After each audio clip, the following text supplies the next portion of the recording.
that his older brother passed away, let us offer Al-Fatiha for him.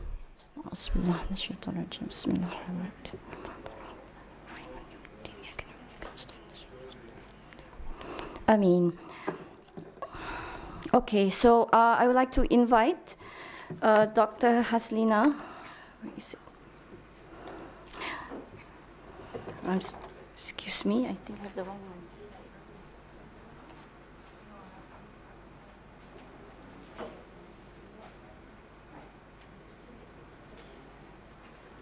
Okay, I'm sorry, I have the wrong notation here. The moderator for the third panel is Assistant Professor Dr. Haslina Ibrahim from the Department of Usuluddin and Comparative Religion. She will introduce our three presenters, Dr. Amila, Brother Karim, and Brother Firas. Tafaddal. Bismillahirrahmanirrahim. Alhamdulillahi Rabbil Alamin. Wassalatu wassalamu ala ashrafil anbiya'i wal mursalin wa ala alihi wa ashabi ajma'in. Assalamualaikum warahmatullahi ta'ala wabarakatuh. I would like to invite the presenters this afternoon. Assistant Professor Dr. Amila Awang Abdul Rahman, Mr. Karim Kosinda, and the other presenter, Mr. Firas Al-Khatib, to take your seat in front. I hope everybody is here now. Would you like to have a seat in front for swift moved from the from your table to the rostrum later? So inshallah this afternoon we are going to listen to more illuminating, inspiring talks, juggling between science and Kalam, back and forth. Yeah? So we have mental exercise in the morning as well as in the afternoon. I would like to remind our speakers that you are allocated with 20 minutes for each session. After your 17 minutes, I'll give you the first reminder. And hopefully when you have the first reminder, you are prepared to do your conclusion. Yeah? And after 20 minutes, we will resume to the next speaker. And at the end of the session, we will open up for question and answer for 30 minutes, inshallah. So let me, first of all, introduce our first speaker, my colleagues at the department. We were classmates. I think we were classmates before. And now she is my head of department. So technically speaking, she is my boss. I have to say good things about her, of course, because she will evaluate me next year.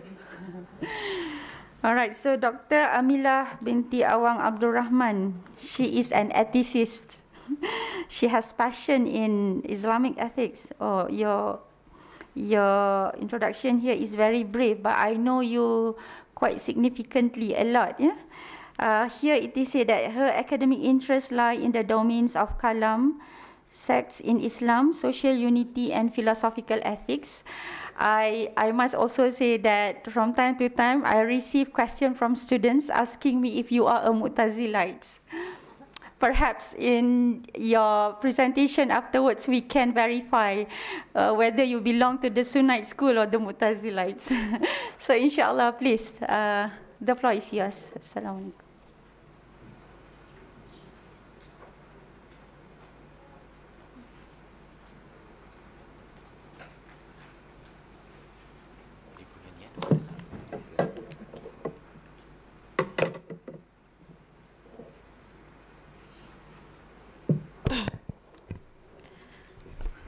Bismillahirrahmanirrahim. Assalamualaikum warahmatullahi wabarakatuh. Thank you, Associate Professor Dr. Haslina Ibrahim, my colleague and the member of department. Okay, and thank you very much to KRM and EC and all the organizing bodies for giving me such an opportunity for me to be here to share some of my ideas about Kalam and its relationship to ethics this time, alhamdulillah. So actually, if you refer to the program book, actually the topic is slightly different. The topic here is about Kalam as the foundation of modern ethics, a discourse beyond the scope of human free will. And the topic that I have here in my slides is about exploring the unifying principles beyond clashes, from classical disagreement in Kalam to a framework of modern ethics. Basically, the scope is about the same, because you can see that generally, whenever people, the scholars, thinkers, discuss about ethics in relation to Kalam, they will go to the scope of human free will and the role of akal. Okay, so in this paper, I want to go more than that. I want to go to look into, even though it is, I can say, a very preliminary framework, it is a very basic one, but I try to make it materialized. So in my abstract, I mentioned here that number of studies of revisiting the position of earlier schools of Kalam or Firaq is on the rise, and new findings really change the landscape of that area of study. So you can see that there are quite a number of very important books. For example, we have Cambridge, even Oxford book on the matter.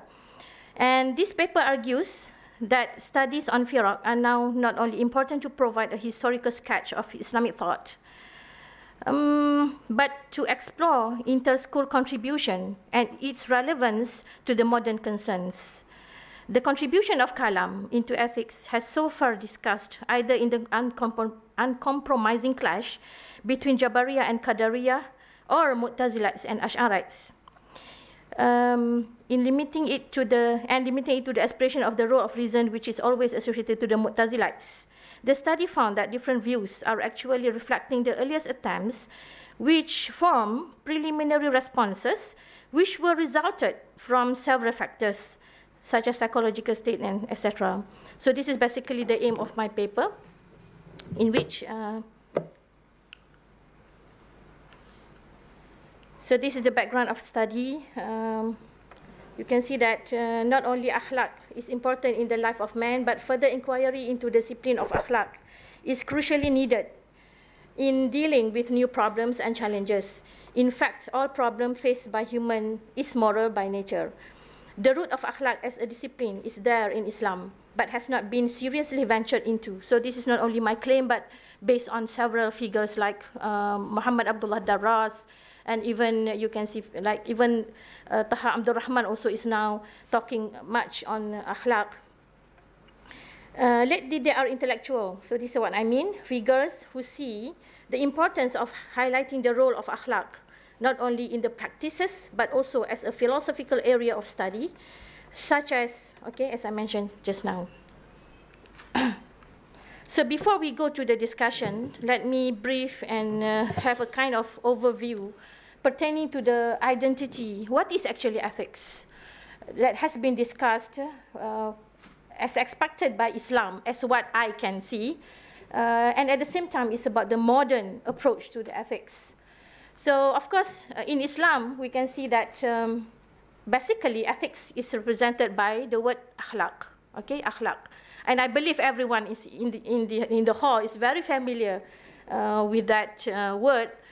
So we can see that the word akhlaq comes from the word, of course, the root word of khuluq. And interestingly, in the dictionary, we can easily find that the word khuluq is actually one of two words which the same root, with the different haraka. And there, interestingly also, that actually both of them show to the different meanings to the word. Basically, according to Hans Wehr, we know that the word khalq is about the creation. It's more on the external creation, but the khuluq is more on the character and the internal disposition that a man has. So this actually has shows us that akhlaq actually expected a very, a major and comprehensive aspect and area of development for human being. So Islam does not only expect for men to behave good outwardly, externally, but to shape ourselves. And I believe that everyone also is aware of the approach of Imam Al-Ghazali and even Ibn Miskawai of dealing akhlaq in the sense of the established state of soul. So this is very important. Even in the literal understanding and meaning of akhlaq, actually, it goes to the, if we look into some definitions, for example, by Ibn Abbas, as early of companions of Prophet Muhammad sallallahu alaihi wasallam, he even said that while interpreting one of the verses, we actually have only 2 verses that mention directly about the word khuluq. And in one of the verses, he mentioned that, there are several meanings of that. One of them is about deen. So meaning to say that akhlaq is not only about one aspect of religion, one aspect of Islam as a deen, but actually it is the aim of the deen of Islam is to accomplish a certain state of akhlaq. Then basically this is the aim of being a good Muslim in the perspective of Islam. So this is to show how akhlaq actually is very, very important. And other than that, we know that akhlaq is actually a major dimension of Islam. This is, of course, as reflected by the Hadith Jibril, in which when Prophet Muhammad sallallahu alaihi wasallam was asked about the meaning of Iman, Islam, and Ihsan, so we know that basically akhlaq is represented by the word Ihsan here. And of course, normally people, explain the word Ihsan is an ta'budallah ka'annaka tarah fa illam takun tarahu fa innahu yaraka. So this is basically the word ihsan, but actually it is more than that, in which we can inshallah later on further discuss. And therefore it is actually very, very important, because when we look into the history, basically the discipline of akhlaq or ilmul akhlaq, it is there, but not fully developed so far. This is my observation. And it is about a wide range of area of study with limited number and scope of exploration done so far. So I will explain further later on. And now we come to the understanding, okay, from the West and the modern interpretation of what is ethics. And we know it came from other language of ethos. And of course, the West claims that they continue the legacy of, the old tradition of Greek philosophy, but in many observations, actually, they are not. There is a very different nature between the modern ethics and the previous one in the Greek philosophy. Among others, is about the questions posed. So you can see that the Western is much more on to describe and to understand the descriptive and normative ethics in our particular time, very practical by nature, and mainly to fulfill the expectation of the society, because we know that in the modern tradition, society is actually very, very important, and there is where human is expected to behave in a certain way. And the last question I mentioned here, that is it related to religion? Some of thinkers say they are, of course we know that secularists, they do not take religion into their discourse, but in some expositions, like John E. Hare and etc., he tried to relate this, especially according to Scotus, Kant, that it is based on religious foundation. So, but you can see that the relationship is actually very, very loose. And this is where I want to say here, if I'm here to say that if we want to take only the idea of Mu'tazilite as our foundation of ethics, then maybe we will become like the Western ethics, in which there are things we need to take also from other schools to ensure that the relationship between human action and God is always there. So here I also mentioned about some problems in the development of ethical thought in Islam. First is about imbalanced exposition between the Muslim and the Western contribution, because analytical study on Islam is done many by the Western writers. Sometimes, of course, the way they look into Islam, not only about ethics actually, it's also about Kalam, about Firaq. Then this is where we can have a very superficial and not in-depth discussion about what is the real thing. So second is about internal problems. That is unclear scope, especially as major dimension of practical aspect of Islam, especially between akhlaq and sharia. And I finished with one paper on the demarcation of between akhlaq and sharia, the law, I mean, because I think it is very important to understand the scope of ethics per se. Because normally people look into Islam and consider that fiqh to play the role and can overrule the role of akhlaq, which is I totally not agree. And the third one, reducing akhlaq to only specific values of the Quran, because people like to list down what are the values, 1, 2, 3, 4, 5. And actually, ethics is more than that. Values is, as we can see in the Quran, later on I will discuss about what is expected there. So this is also criticized and complained by, addressed the issue by, again, Abdullah Daras and Toshihiko Izutsu and also Abdul Haq Ansari pertaining to this limitation that we have. So basically, this is a basic one that I'm trying to relate between what is about law and ethics. There are some issues where we don't have problem actually in the aqidah or worldview things, because it is very clear, it is something very important foundation. But since both law and ethics are practical side of Islam, so we have to understand that the goal of law, like any other legal system, is only on the basic needs of man, and we know that the nature of law is very very clear and specific, but that is not the nature of, basically it is the loophole, the gap that we have in the practical answers to the understanding of Islam actually is much played role by akhlaq, in which you can sometimes we can see nowadays people only want to know the answer yes and no, so that's why they go straight to the law or fiqh. But it is actually much more important also to understand ethics, because ethics teaches us how to decide things, how to know what is more important, less important, because that's why I make it there.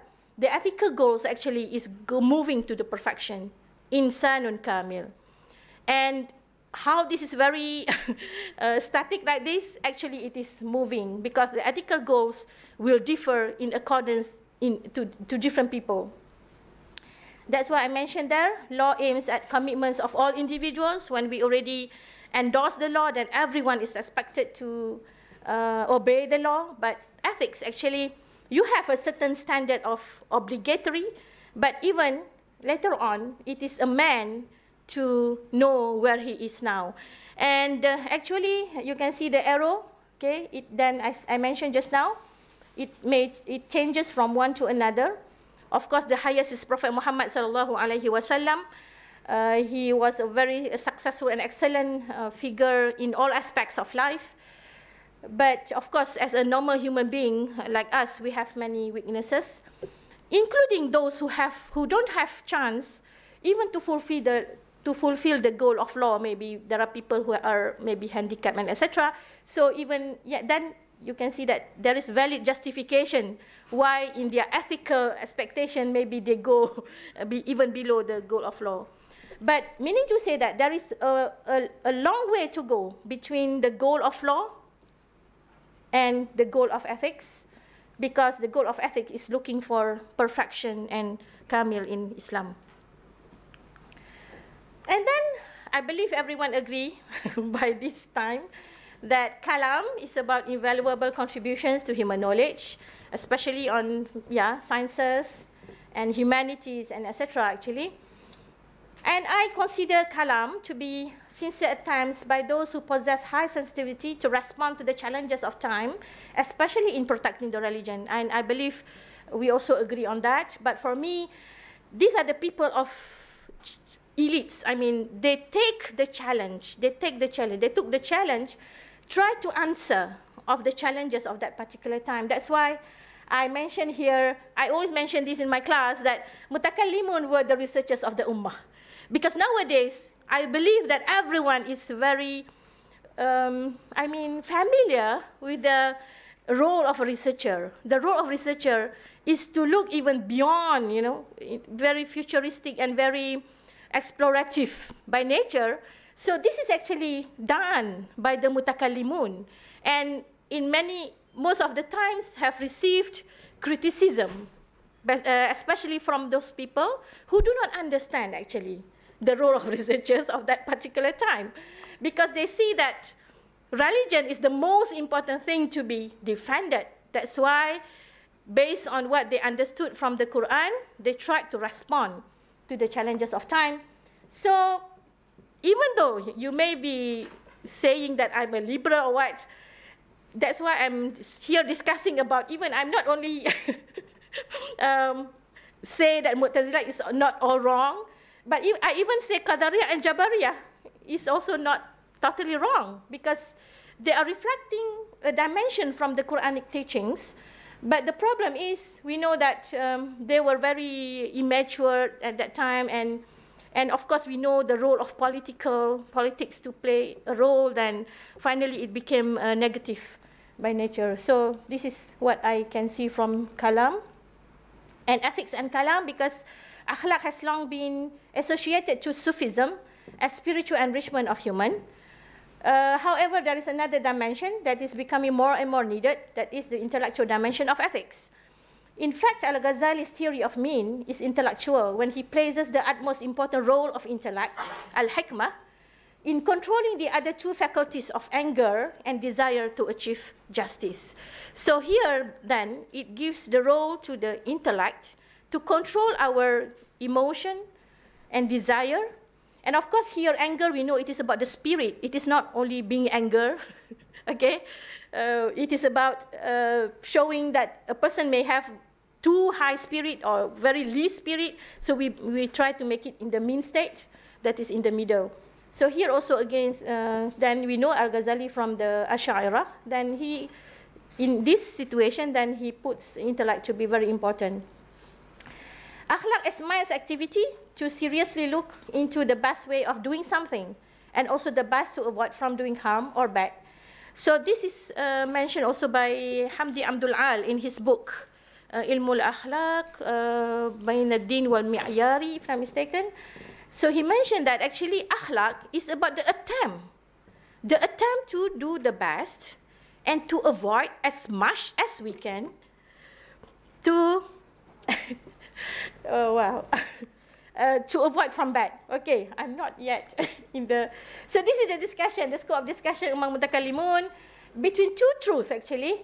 No one is denying of the God's realm in which Allah subhanahu wa ta'ala possesses this attributes of kamaliyah with all the omnipotence and willing and etc. On the other hand, the human realms is actually pertaining to human choice about responsibility. I believe that no one, okay, in the discourse, the past discourse, deny any one of these, because these are very, very important. So actually the discourse took place in the gap, the question mark there. If it is to confirm absolute and unlimited will and power of God, the only conclusion that is suitable to him is then, where is the will and power of choice of man, which are also important as basis to responsibility and free choice of man of his action. So this is basically the main problem.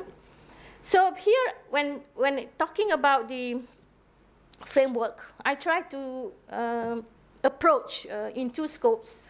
The first one is about human action as a process. So, but I first come with the Qadariyah and Jabariyah, because people always think that Jabariyah, Qadariyah is actually contradict by nature. But actually, in some of the books that I found, like Professor Irfan's Dirasat fil Firaq wal Dirasat Islami wal Aqaid Islamiyah, he said that it is not, because sometimes we look into the past from the explanation from the people who do not agree with them. Actually, Jabariyah portrays humbleness. That's why. And I always say to my student, if you're talking about you are now facing exam, okay, are you saying that you are on Jabariyah or Qadariyah? So, of course, we must be on Qadariyah, otherwise you don't put the effort, right? And when something happened to you, so are you going to be Qadariyah or Jabariyah? So this is one simple question in which the situation actually answers, in which we cannot just say that Jabariyah is wrong, Qadariyah is wrong, so it is not that. So this is how I try to look that, to show that Qadariyah and Jabariyah basically is coming from the understanding of the Quran. And the Quran is, of course, about miracle. It can address to people differently in accordance to their concern. So these are the human action. As a process, actually, I believe that these are the things that I try to, okay, the first one, the blue actually is about Ash'ariyah. And then the light color, the brown, or greenish brown, that is the Mu'tazilite. And then the black brown, that is actually the something that is agreed, okay, by both, because that actually then it is much that it is agreed upon.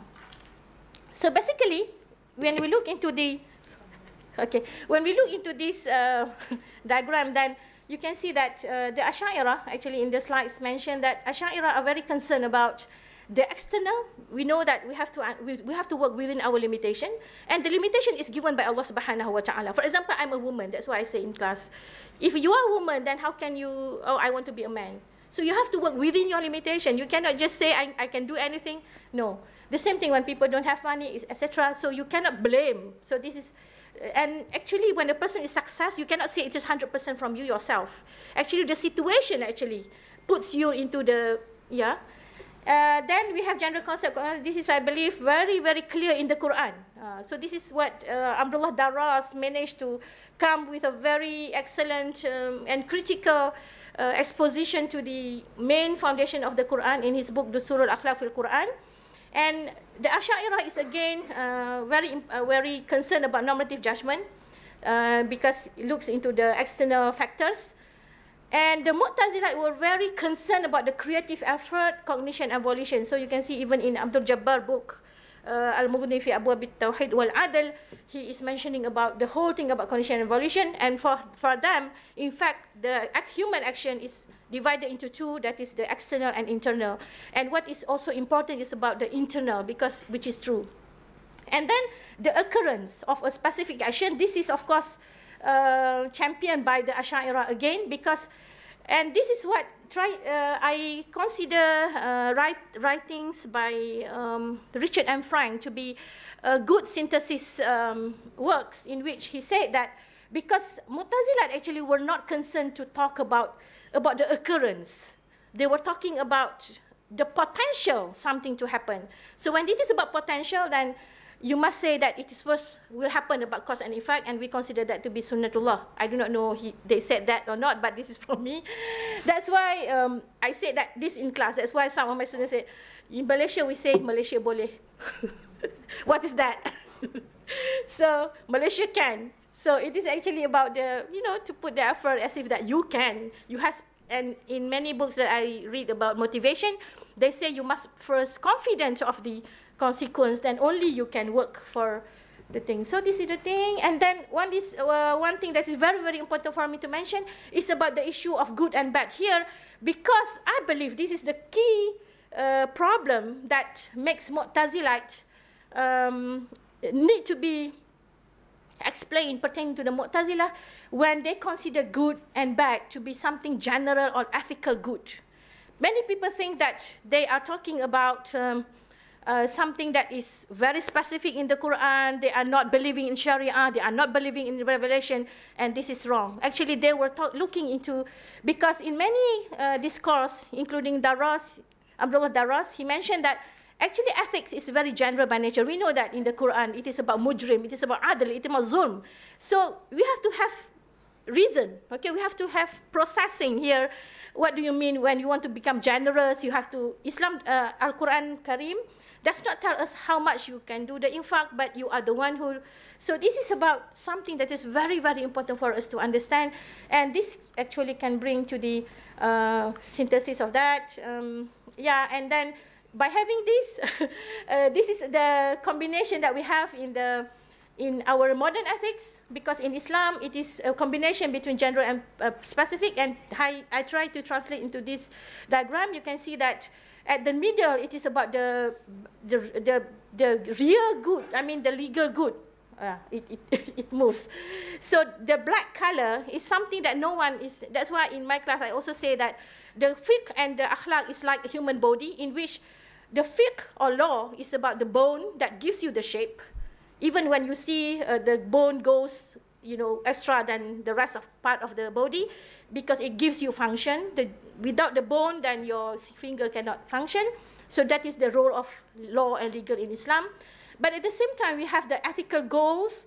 Actually, ethics is about the flesh and blood of our body. It is about the complete of the body.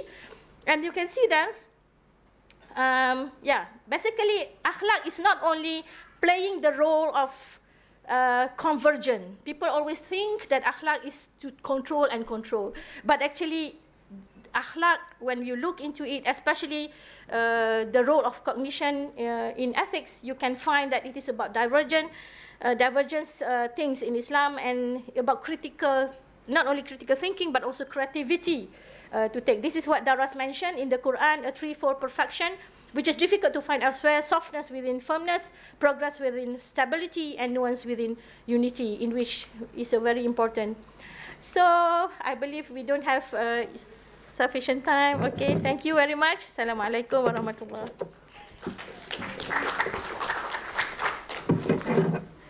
Thank you very much, my boss. You gave me a very hard time. Please do not deduct my mark for the next KPI. I thought you were trying. It's very difficult. I believe it's very difficult to be a Mu'tazilite and a Sufi at the same time. Yes? You seem to shift from being a rationalist to an esoterist. So I can understand your difficulty. Let's move to the next speaker. We have Mr. Karim Kosinda. He has a master in Islamic Studies from the University of Exeter and a Bachelor in Law at Durham University. Currently, he is pursuing his PhD at the University of Nottingham.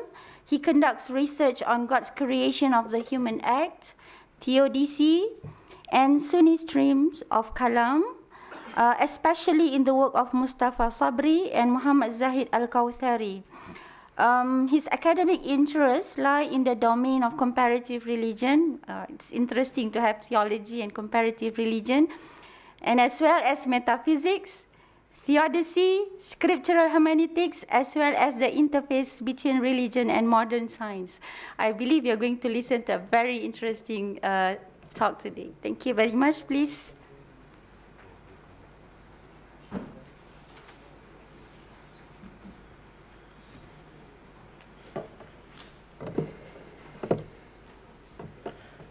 بسم الله الرحمن الرحيم الحمد لله رب العالمين وصلى الله وسلم وبارك على سيدنا مولانا محمد وعلى آله وأصحابه أجمعين.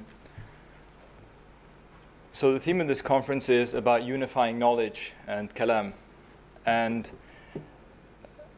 we have put forward a lot of definitions for what Kalam is, what it's supposed to do, and how we can bring underneath its umbrella different forms of knowledge.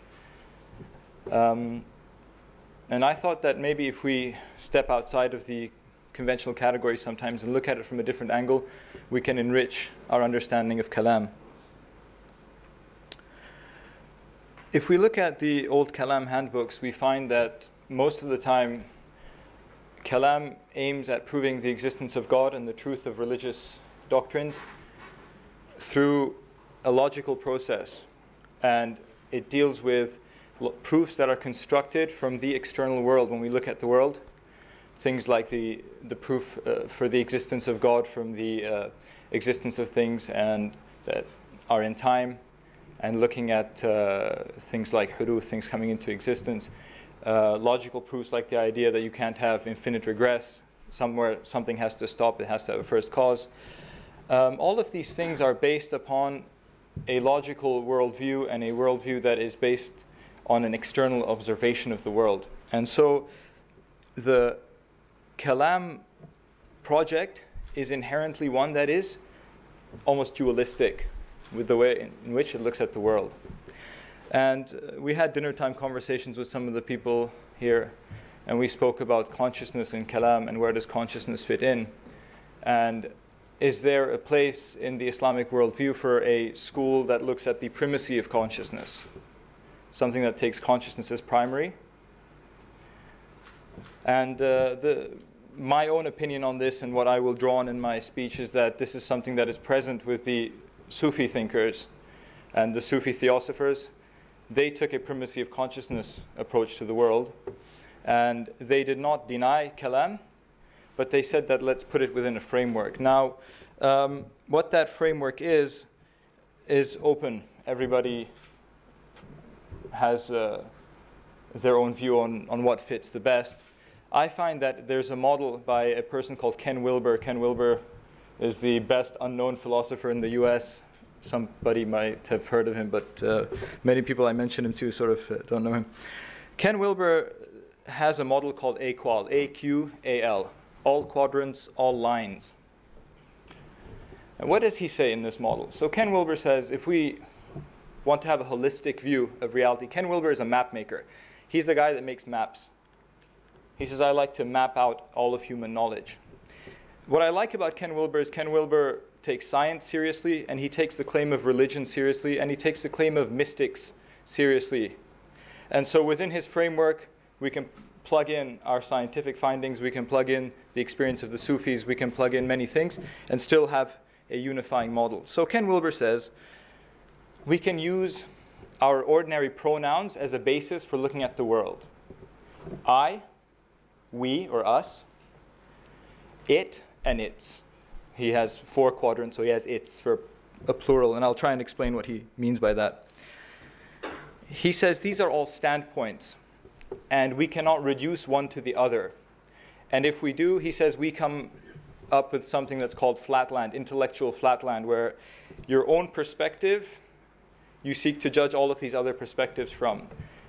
An egregious example is if we are in the its. So for example, under its, things that we can look at. So I am an observer. This is something I look at, something outside of me. We have the hard sciences. We study the world. We study sciences. We study particles, molecules, chemistry, physics, biology. If I'm let's say, a physicist or a chemist, and I'm a hard materialist, I don't believe in a soul, I don't believe in consciousness, I believe that our consciousness is the result of electrons firing in our brain, I will reduce the importance of the other quadrants into my worldview. And I will try to explain everything in terms of electrons in the brain. Or let's put it in a slightly different perspective. We have someone like Richard Dawkins, who is an evolutionary biologist, who is a hard Darwinian. He wants to put everything into his quadrant and put it specifically into Darwinian thought, explain everything in the world through Darwinian evolution. And so you find that there is in Arabic a lot of takalluf, trying very hard to fit things in. So rather than do this, if we look at the world in a quadrant model, it's clear. And we can say that I'm now specializing in this or looking at this. He says all quadrants, all lines. Now this is the second part of his model. So there are quadrants, we can look at it, and there are lines. Lines he calls lines of development. And I'll give you some examples of this. So for example, in the I quadrant, the me, he puts ethical development in this, and this is sort of relevant to what comes before, and he calls it models of care. And he looks at the work of Claire Graves and some others who study, also Jean Piaget, study human developmental models. And he says that people grow in levels of self-identification. And he says the most fundamental, for example, is me identifying egoically, just me, so it's selfish. And then it grows from this to a sense of us, but initially like with the family. Then this grows, a person starts to be sympathetic to his tribe. I like everybody from my country. I don't like people from here, people from my country. Grows a bit more, becomes... And then he says it grows higher and it becomes universal care. And this is, we're reaching higher levels until it has an embracing quality, like the quality of our Prophet ﷺ, who had care for Rahmatan lil Alameen, for everything in the world. This is a line of development in terms of care. If we have other things, like if we look at the we quadrant, in we can put social sciences, because we can look at how human beings form societies. And so similarly, we can have ethnocentric worldviews where the Russians are the best, the Malays are the best, the Indians are the best. We form around ethnocentric. Then we get a bit bigger. We can say everybody in my religion is the best. So Muslims, yes. Christians, no. Or then we can have a higher, well, we're human beings. Wasn't the Prophet ﷺ sent to humans? Shouldn't we care about all of them? It grows higher. And so there's levels of growth in all of these models. And also in terms of the sciences, or in terms of systems, you can look at particles go up and construct systems, and that's in the its quadrant. So this model of quadrants, squares, and lines is very useful. If I don't have a presentation, but if someone Googles it, you can look at it. It's a very elegant model. Where am I coming to with this? If we go back to what I said initially, my argument is I personally come from a perspective where I believe that consciousness is primary. And I believe that the universe is conscious, and it's consciousness. And this is a perspective which we sort of can come close to with Kalam, but it is only really the work of the Sufis that crosses the boundary here. And in the I quadrant, what Ken Wilber says is we have something unique here. In the I quadrant, we have both these lines that we did of growth, so spiritual growth or whatever, where your sense of identification with the world increases. But there's also states of consciousness. And these are things that we all experience, like waking state, sleep, which is deep sleep, or dream state, that's also a state. Basically, a state is anything like ahwal in Arabic, whatever changes. So these are states of consciousness. And there are also stages of consciousness where we can increase in our identity. And obviously the highest level of identity is when a person, as the Sufis say, no longer identifies as an egoic self. He's identified with spirit or with God creating him directly. So the egoic dimension is surpassed. And we find this idea of looking at the self to come to God in the words of Ibn Ata'illah al-Sikandari. He says, شَتَّيْنَ بَيْنَ مَنْ يَسْتَدِلُّ بِهِ وَمَنْ يَسْتَدِلُّ عَلَيْهِ. He says, what a big difference between somebody who proves God through things and the one who proves God through God. What does he mean? How do you prove God through God? Well, what is the most intimate part of our experience? What part of our experience 5 minutes ago is still here with us now? Everything is in flux outside of us, except your sense of yourself. The sense of yourself, which is your consciousness, your pure consciousness, is something that is the same now as it was when it was a child. And when you become very old, you still feel a sense of continuity that between the young man and the boy and the girl that you were, and so on. And so this is continuous. When we hit childhood, people forget after the age of about 3 what went on, but because our parents tell us, you were very cute when you were 2 and 1, so I know that I was aware and around when I was 2 years old and 1 year old. And before then, the nusus of our religion tell us that we lived in the world of the womb, or we were in the interstice, the barzakh. And so this conscious reality has existed. And we know that after a person dies, he will enter his qabr, and the Prophet ﷺ explained the stages of the qabr and the qiyamah, and that this soul that we are will continue.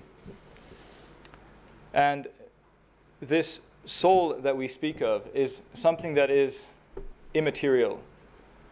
It is something that you cannot point to. So it is not used as a proof of God in the Kalam sense. We cannot make an argument from it. We can only come to know it.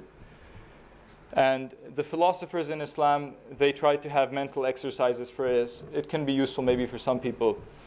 Ibn Sina had the famous flying man example. He said if there was a man in a vacuum who didn't feel any pressure on his limbs from the air, and he was in a void which was dark, would he still know that he exists, even if he was completely separate from this idea of I am a body?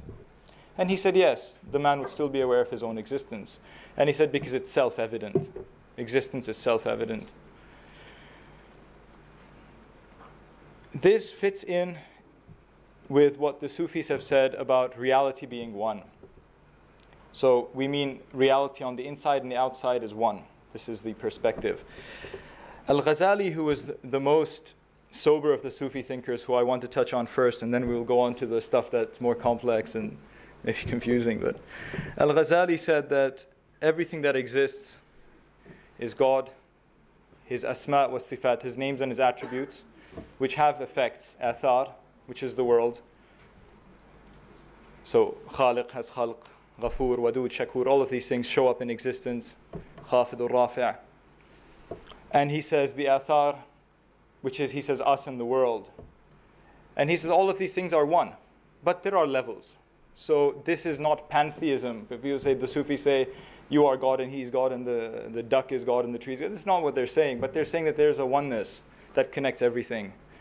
And it's indivisible, but it is Allah subhanahu wa ta'ala creating this. This is not it's not like Spinoza who said everything is God in a silly sense, but in a level of understanding.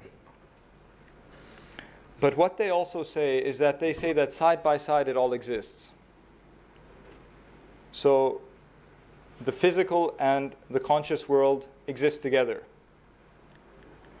And this is why we had Ibn al-Arabi's famous statement that he said the mutakallimin were wrong when they said huduth. He says it's dhuhur. He said they shouldn't have said existence in time. They should have said manifestation and butun. Ibn Arabi said there's a batin reality of the ilm of Allah and it comes out in dhuhur. And why didn't he say huduth? Because he had a very interesting understanding of space-time, which actually kind of mirrors what our quantum physicists tell us, that time and space are actually dependent on an observer. We feel time and we feel space because it's us who feels it.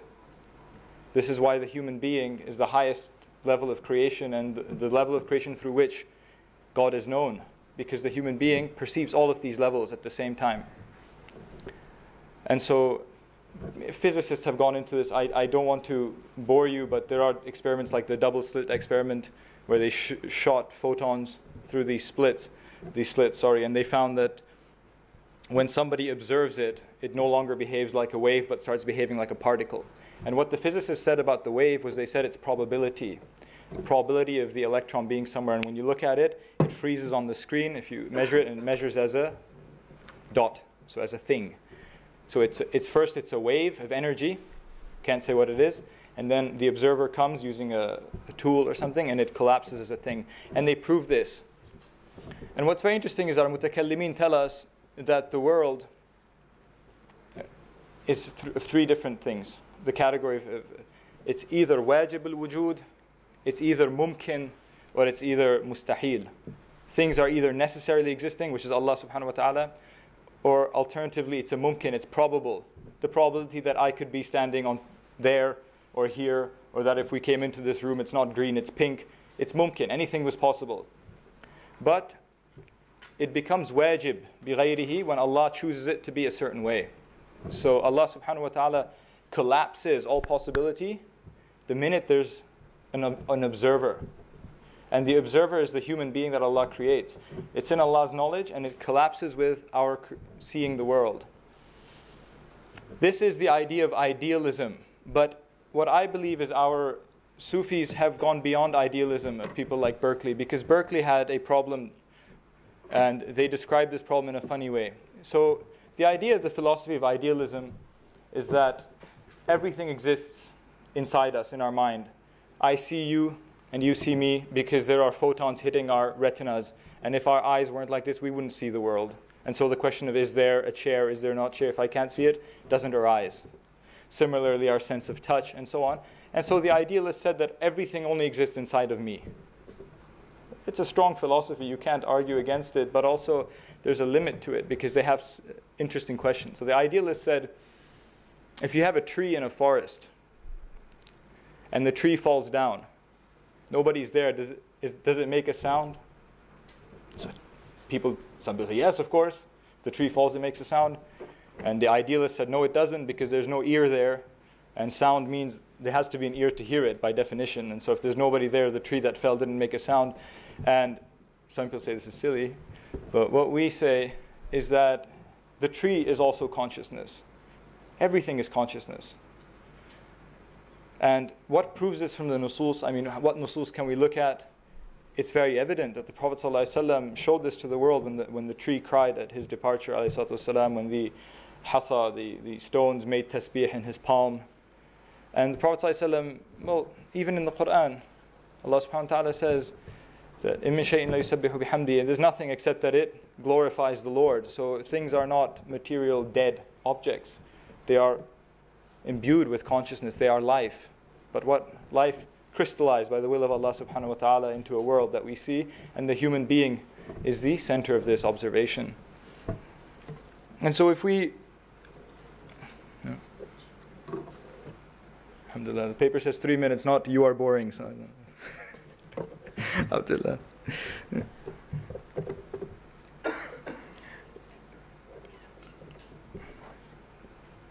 The idea now becomes that we have to embrace a view of the world, as we said, that the world is both a thing and not a thing. And the physicists tell us as much. The world is both a thing that we experience, and if you فَتَّشْتَهُ لَمْ تَجِدْهُ شَيْئًا, if you go and you explore it, you find that there's nothing actually there except the creation of Allah subhanahu wa ta'ala, directly creating this. And this is why the famous Sufi Abdul Ghani Nabulsi said in 2 couplets, he says, إِن قُلْتَ لَا شَيْءٌ قُلْنَا نَعَمْ هُوَ الْحَقُّ وَالشَّيْءُ فِيهِ اخْتَفَى. He says, if you say this world is nothing, we say, Naam. Yes, it's nothing. He says, it is reality, and things get lost in reality. And he says, وَإِن قُلْتَ شَيْءٌ نَقُولُ الَّذِي لَهُ الْحَقُّ أَثْبَتَ كَيْفَ انْتَفَى. If you say if this world is a thing, we say yes. But reality proves that it is also vanishing. So he said both perspectives, yes and no. The world is both real and unreal. And where does this take place? Where does this knowing take place? In the human being. And so we have to come and look at the world and see this. Now, physical sciences tell us, yes, things are popping in and out of they call it existence and they call it popping. Obviously, we believe it's the qudra of Allah subhanahu wa ta'ala manifesting itself. And because the human observer has instruments in his body that work at a certain speed, we see certain things.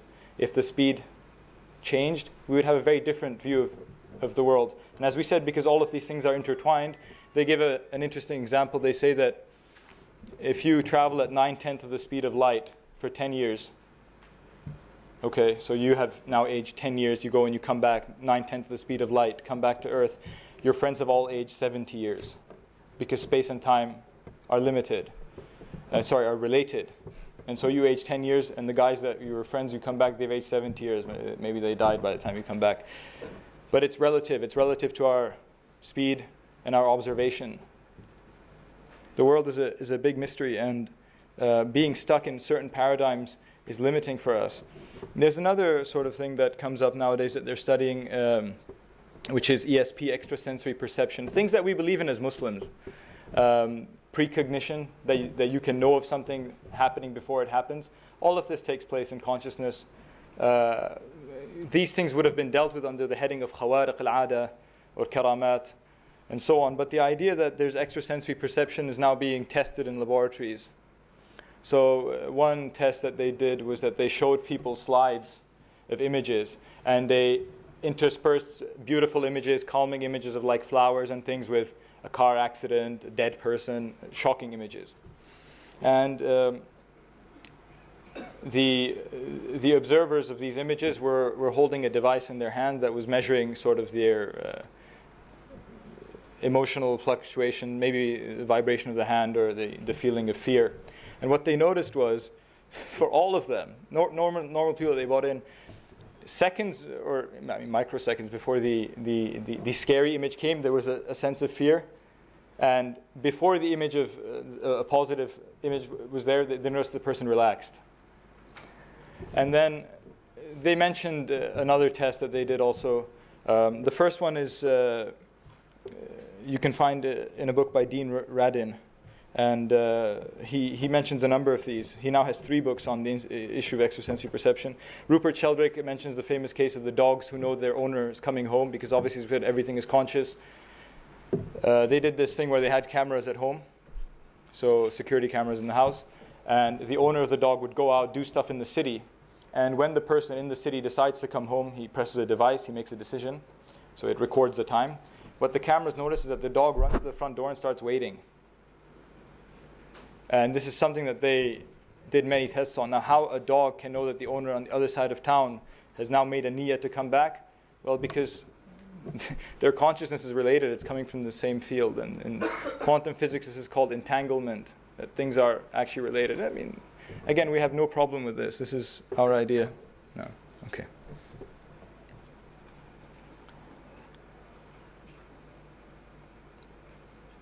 The point that I want to wrap up on, inshallah, is that we now have a whole,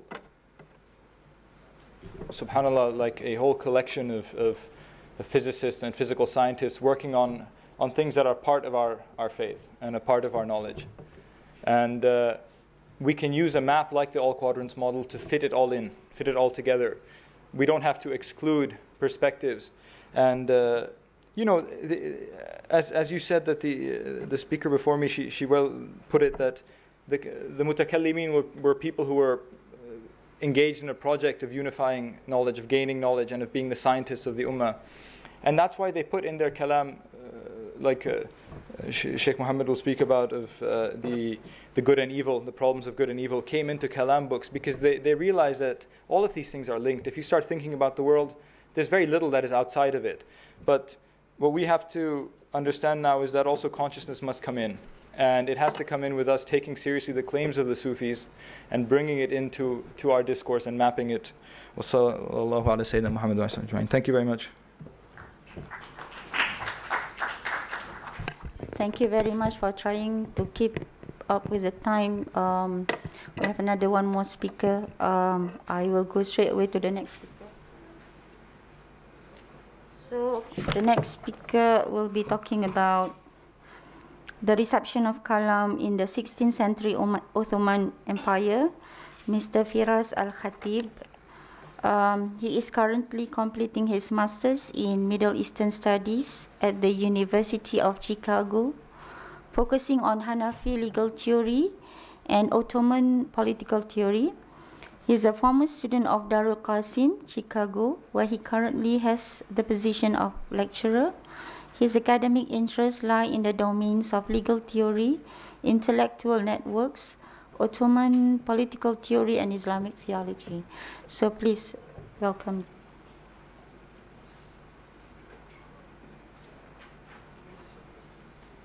Assalamu alaikum. I have a PowerPoint. Where do I load this? My PowerPoint should be here, I think. You have the PowerPoint? Yeah, I emailed it to you guys last week. This is not yours? No, this is not mine.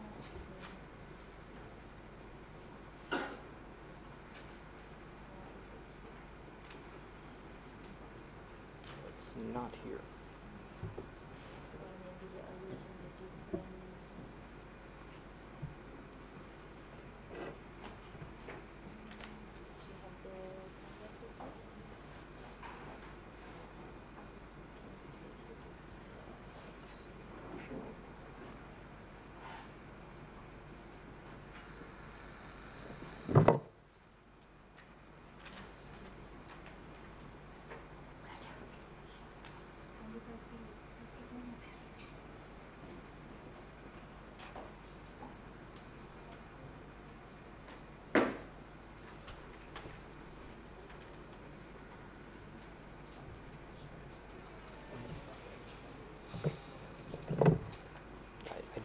here for some reason. It's titled Debating Theology. Yes, Debating Theology. Okay, so I'll present without it, inshallah. Okay.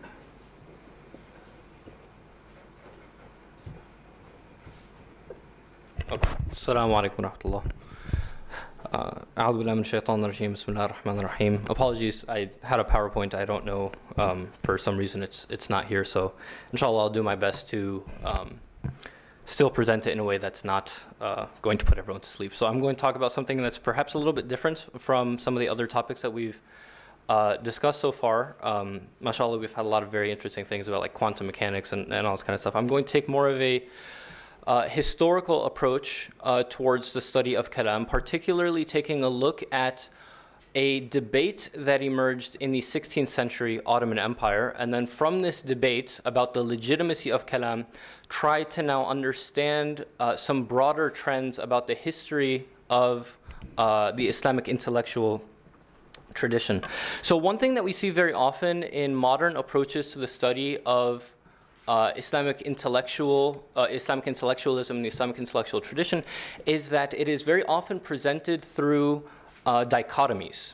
It is presented through, periods of golden ages of Islamic intellectualism and then dark ages of Islamic intellectualism. It is presented through rationalism versus literalism. It is presented through esotericism versus exotericism.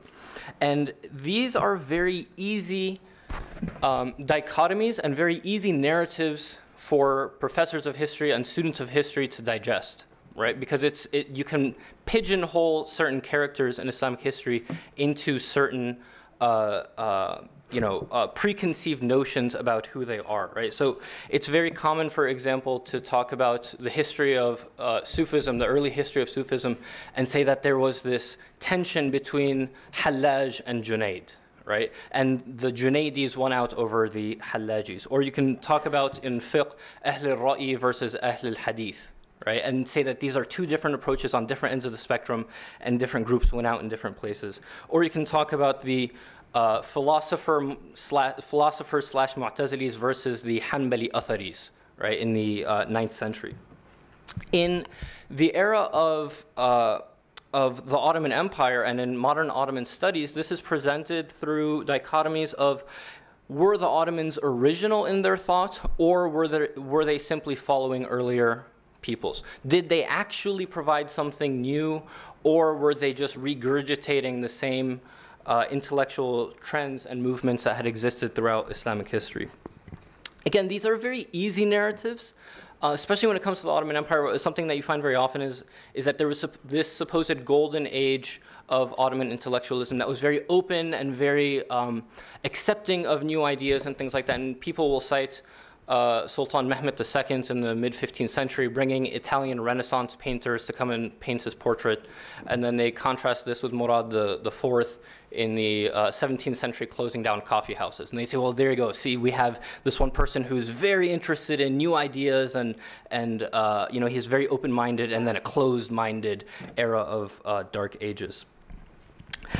One of the theories and the theses that is put out there is Halil Inaljik's famous triumph of fanaticism.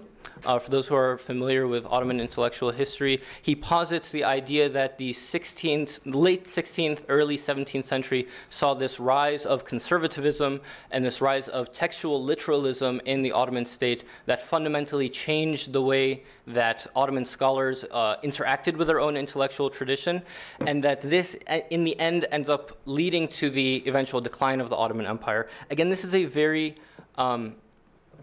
easy narrative because it fits with the political narrative as well, right? You take a look at Ottoman political history and it is growing for the first 200, 300 years, and then it stagnates and then it declines. So they try to make this connection between intellectual history and political history. This particular thesis of Halil Inaljik has been refuted by many different scholars, particularly Khalid Rawayhib in the past few years has really kind of attacked this idea of this supposed triumph of fanaticism. Now, there are a few things that the Ottomans do that are very unique before we talk about the issue of kalam specifically. When it comes to the institutionalization of aspects of the Islamic intellectual tradition, there are some really unique things that the Ottomans do, particularly the institutionalization of the office of the mufti. Whereas even today in many other parts of the Muslim world, a mufti is not an official government position. But in the Ottoman state, they were one of the first that said that no, I mean the qadi is already appointed by the sultan. Now we're also going to have a mufti appointed by the sultan. They also institutionalized the madrasas.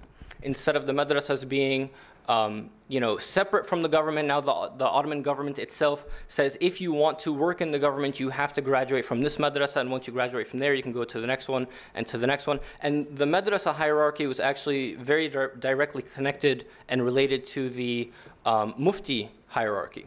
Right? If you taught at a certain madrasa, you can switch from that position over to being a certain level of qadi or a certain level of mufti. So now you have a semi-official, I would say, Ottoman bureaucracy of ulama known as the ilmiyya in the Ottoman state. Now what's important about them, in contrast to other ulama in other parts of the Muslim world and other times of Islamic history, is that the ilmiyya of the Ottoman state represents the semi-official positions of the state itself. And very often you have, for example, Shaykh al-Islam Abu Saud Effendi, who was the Grand Mufti of the Ottoman Empire in the mid-16th century, really does kind of serve as a symbol of the Ottoman state as well as the Ottoman intellectual system. Another scholar who is going to be the focus of my talk in the mid-16th century is Tashkurpazadeh Ahmed. He is a graduate of the madrasa systems, and at different points in his life, he is a qadi and a teacher in the Ottoman madrasa hierarchy. By the way, since we don't have a PowerPoint, I'll just tell you guys, he dies in the year 1561, just so that we can kind of place him. He has two prominent works that he is most well known for. The first one is Miftah al-Sa'ada, which is an encyclopedic work in which he basically talks about any and all Islamic sciences that have ever existed in Islamic history. He defines them, he talks about what the major books are in each one and the importance of each subject, or some other subjects perhaps not so much. His second most prominent work is Shaqa'iq al-Nu'maniyya fi Ulama al-Dawla al-Uthmaniyya, which is a biographical dictionary of the first 10 generations of Ottoman scholars. He actually, unlike a lot of other tabaqat works, what he does is he organizes it according to sultan as opposed to according to generation. So he has 10 different chapters, one for each of the first 10 sultans. He lived during the reign of the 10th sultan, Sultan Suleiman, which is kind of used as, or described as a golden age of the Ottoman Empire. So now in his Miftah al-Sa'ada, he has a chapter on kalam, in which he begins with a definition of the science of kalam itself. Now, we're not going to get into the definition of kalam itself. MashaAllah, we already got a little bit of that from Abdurrahman earlier today. But his definition is a science by which one is able to confirm the articles of religious belief through rational proofs. He talks about a few of the different types of approaches to what kalam is, but this is the one that he starts out with, and it seems like the rest of his chapter goes along with this definition. Afterwards, he describes who the great scholars of Sunni kalam are. Notably, he mentions Imam al-Ash'ari and Imam Maturidi. And then interestingly, after this, he talks about the fact that there are people in his time that argue that kalam as a science is absolutely illegitimate and should not be taught and should not be studied.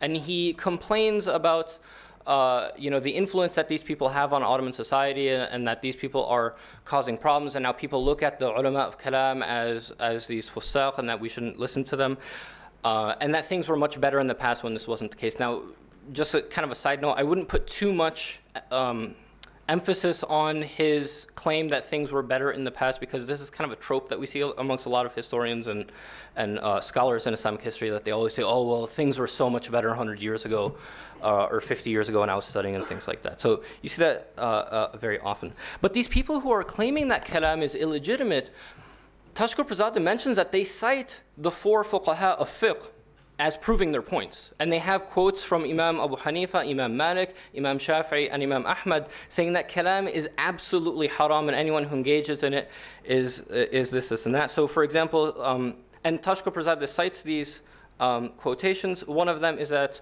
Abu Hanifa forbade his own son from engaging in kalam. He says, and his son says, well, you engaged in kalam back in the day. And Abu Hanifa says, yeah, but I mean, it was different for us because we weren't trying to destroy our opponents. We were just trying to explain the aqidah, whereas in your time, everybody's just destroying their opponents. So kalam is, Abu Hanifa basically forbids his son from doing so. Imam Abu Yusuf, of course, the most famous and important of Imam Abu Hanifa's students. There's a story that's related about him, saying that people who engage in kalam, the mutakallimun, have absolutely no business leading the ummah whatsoever, and they should be ignored. There's a quote of Imam Malik saying that the testimony of the people of bid'ah and hawa is not to be taken. And then his companions, Imam Malik's companions, supposedly said that by Ahl al-Bid'ah wal-Hawa, he meant the Mutakallimun. Imam Shafi'i says that if people knew what is in the science of kalam, then they would run away from it the way that people run away from a lion. Imam Ahmad says that those who engage in kalam will never be successful, and there is a disease in their heart. So these are like really intense quotes from not just anybody. These are the four fuqaha of fiqh. If you're going to ask anybody what's halal and what's haram, it's these guys. So now Tashko Prasad, as a graduate of the Ottoman intellectual, of the Ottoman madrasa system, obviously is not going to go along with these types of approaches towards kalam. So he sets out a defense of the science of kalam. And he starts this defense by saying that there are three things that make kalam impermissible. The first of these is when your methodology in kalam gets mixed up with the methodology of the philosophers. All right, so he says, for example, if you're going to take un-Islamic philosophical ideas and impose these methodologies on your own aqidah, notably, obviously, taking reason as superior to revelation, right? That makes your engagement in kalam impermissible. The second of his three rules is that your conclusions, assuming that your methodology is correct, your conclusions have to be in line with the Quran and Sunnah. So even if revelation is the number one source in your kalam epistemology, but your conclusions contradict the nas of the Quran and Sunnah, then that is impermissible. And he says the notable groups here are people like the Mu'tazila, the Murji'ah, and the Rawafid. And then the third rule is that you cannot let kalam overtake you to such an extent that you are amazed by your own abilities and you kind of have this huge ego, and your only interest in kalam is destroying your opponents and having a lot of money and fame and things like that. So now, after laying out these three rules, Tashko Prasad takes a look at the established kalam tradition of the Ash'aris and the Maturidis, and he says that points number 1 and 2 don't apply to them anyways, right? Because the whole point of the Ash'ari and Maturidi projects was to purge kalam, or to purge philosophical ideas and bid'ah ideas from the science of kalam anyways.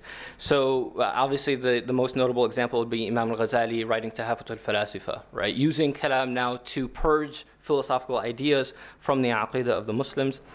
And then the third point, he says that doesn't even apply to, or the third rule, he says that doesn't even apply to kalam per se anyways. Right? Regardless of what science you're in, if your whole goal is to get fame and to destroy your opponents and become a popular preacher, then you shouldn't be doing that anyways. So he says, according to these three rules, there's really nothing wrong with what the Ash'aris and the Maturidis are doing anyways. Now, how does he reconcile this with the quotes of the four Imams that seem to be very clear? What he says basically is that the quotes of the four Imams of fiqh are not referring to the kalam that we recognize as the kalam of the Ash'aris and the Maturidis. Especially considering the fact that at that time, this is before Imam al-Ash'ari and Imam Maturidi were born. He even says that if they knew Imam al-Ash'ari and Imam Maturidi, referring to the four Imams, they would have accepted them as their own sons because of how important they were in purging these un-Islamic ideas from Sunni Islam. So he basically says that the criticisms of the four Imams are pretty much directly focused on the Mu'tazila and the philosophers of his time. And he also makes an interesting argument, which I personally I'm not sure where I fall on this myself. He says that Imam Abu Hanifa himself engaged in a form of kalam, particularly in his Kitab al-Fiqh al-Akbar and Kitab al-Alim wal-Muta'allim. He argues that what Imam Abu Hanifa does there, particularly in his discussions of Iman, is a form of kalam. I'm not sure if this is a particularly convincing argument from Tashqar-Pirzadeh, because al-Fiqh al-Akbar certainly does not take the form of a classical kalam book the way that we would expect from what we can call the mature kalam tradition. So perhaps we can call this a pseudo-kalam or a proto-kalam. So what does this tell us about, number one, Ottoman intellectual history, and then secondly, Islamic intellectual history in general? What we see from Tashqar-Pirzadeh is that his approach is very balanced and it's very nuanced. He is not simply taking the quotes from the four imams and then just transposing that onto his time and place hundreds of years later and say, well, this is exactly what we're going to do. And if Tashqar-Pirzadeh is a representative of a quote-unquote regressive movement in Islamic history, then that's what he would have done. He would have just looked towards the past and put those ideas onto a different time and place. But also he does not entirely disregard the past, right? So this dichotomy now of progressive versus regressive does not really apply, because a progressive Tashqar-Pirzadeh would have said, who cares what the four imams say? We are going to be original. Hum rijal wa nahnu rijal. He would have pulled that out of his pocket. He doesn't do that. And at the same time, he doesn't just take the opinions of the past and assume that it should be applied in a literalistic manner. So especially as a semi-official representative of the Ottoman state, and that's why we talked about the whole madrasa system and the ilmiya, because this is now not just Tashqar-Pirzadeh's opinions. As a representative of the Ottoman state, we can see that this is a semi-official position of the Ottoman state itself. We can see that the intellectual scene in the mid-16th century Ottoman Empire is far too complex to be described through these simple dichotomies and these simple black and white explanations of Islamic history. And I would posit that these black and white explanations of Islamic history really don't apply anywhere. They don't apply in the Ottoman Empire. They don't apply earlier with the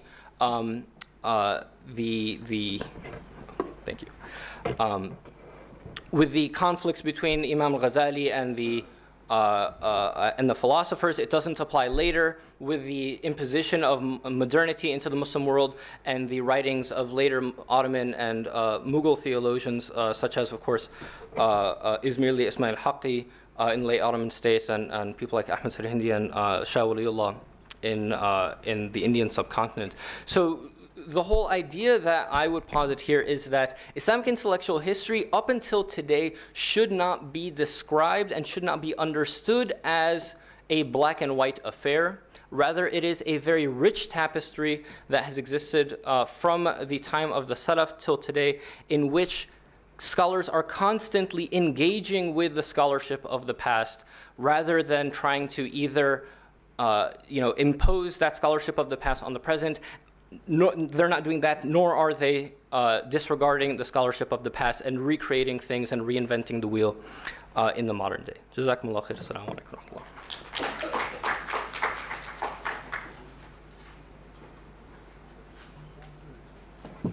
Thank you very much, Mr. Firas Al-Khatib, for trying to make up the time.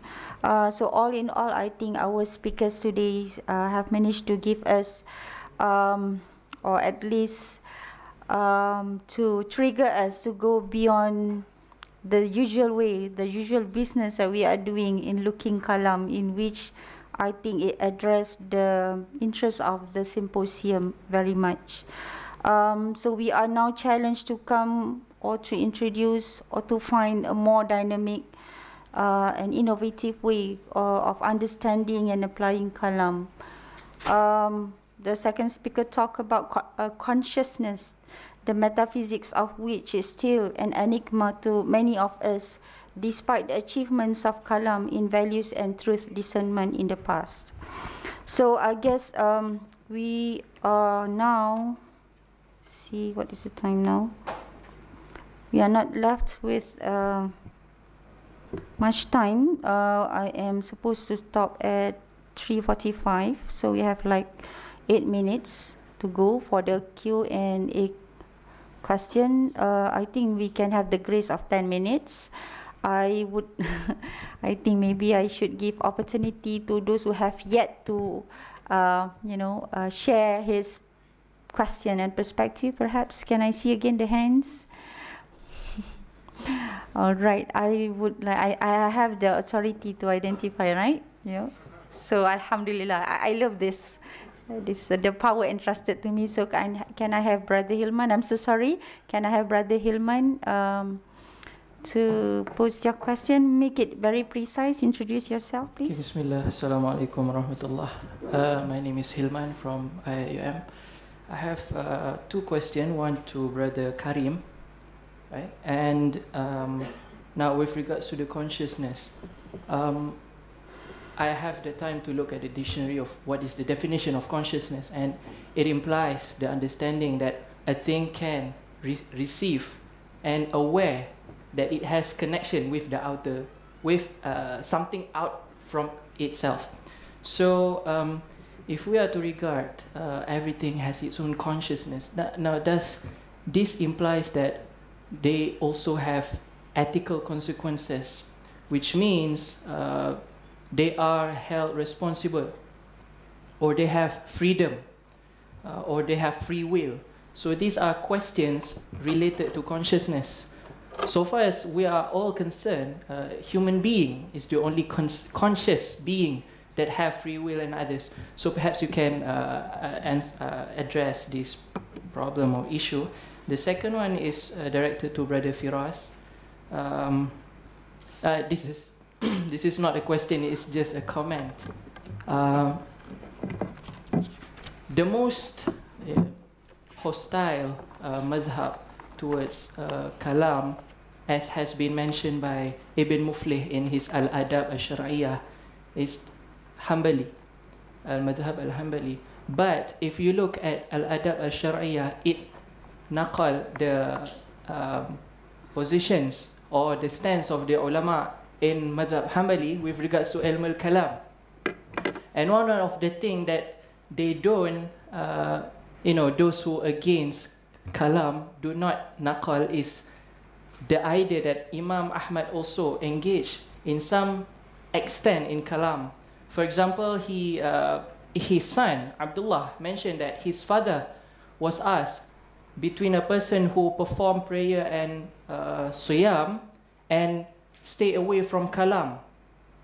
What is Imam Ahmad stance on this? And then he said, if a person perform prayer and salah and saum, then it is linafsihi.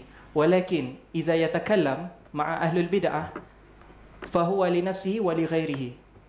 Idhan al-kalam afdal. هذا ما ورد في كتاب الأدب الشرعية. So in order for us to naqal certain mazhab, we need to naqal completely what is the stance of the imam on that. And I think that's additional comment to that. Thank you. Thank you, Brother Hilman. Brother Abdul Rahman, can we make the question precise and straightforward? So we have. Okay, I'll try to be as quick as possible. First question for Karim. Thank you for the talk. Lots of things to talk about. My only question is the following, just for fun.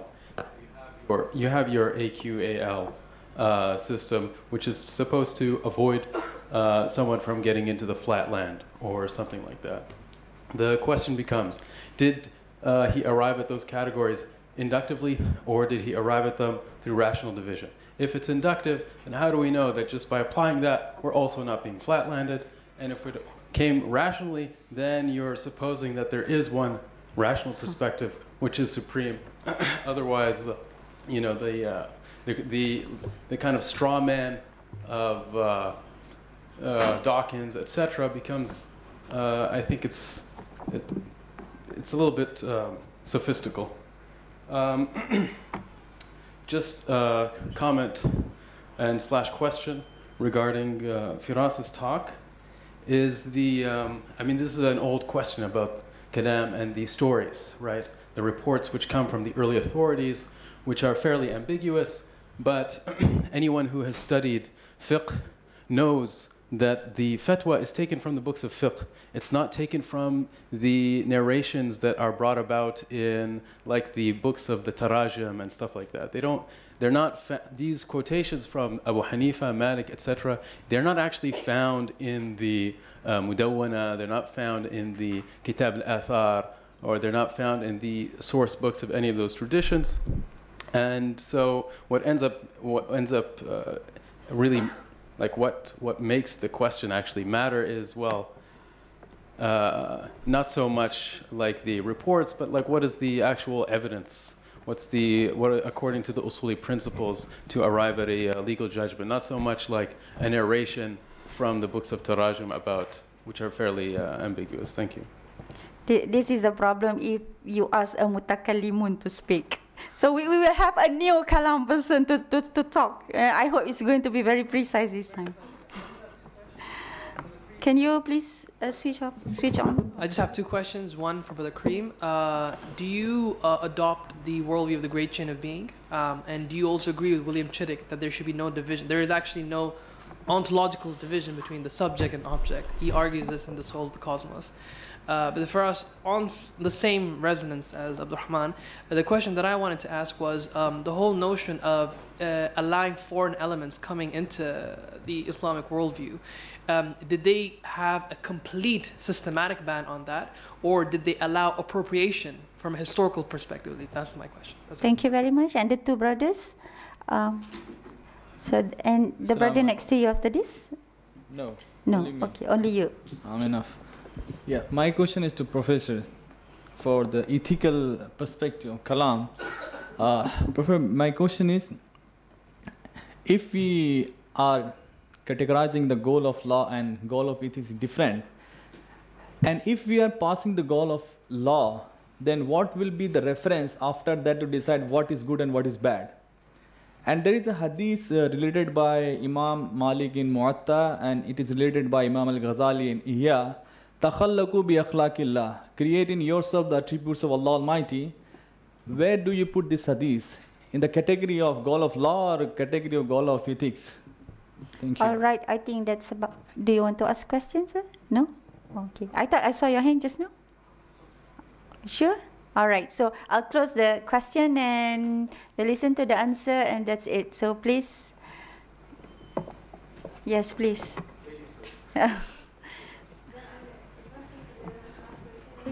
As person, I believe that what I mean here is actually the goal of the discipline. I mean, the aspect of law and ethics. Because when we talk about Islam, then we know that it is a very general.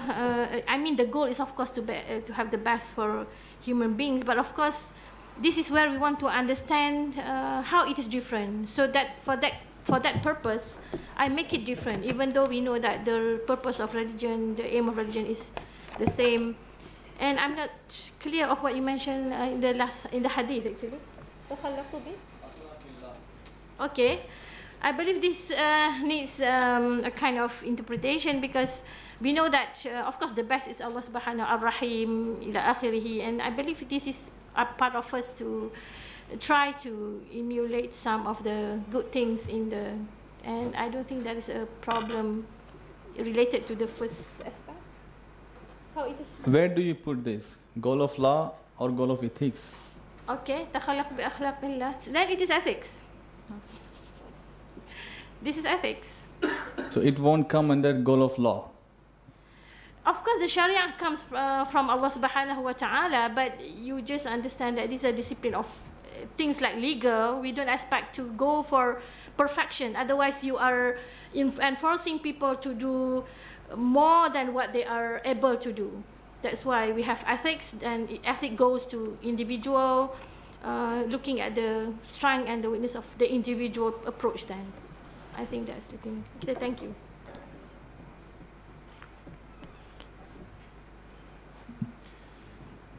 Okay, the question about the definition of consciousness. I personally don't like definitions because people can give you a lot of different definitions, but you provide the definition yourself because you are consciousness, according to my understanding. So you that's up for, up for grabs.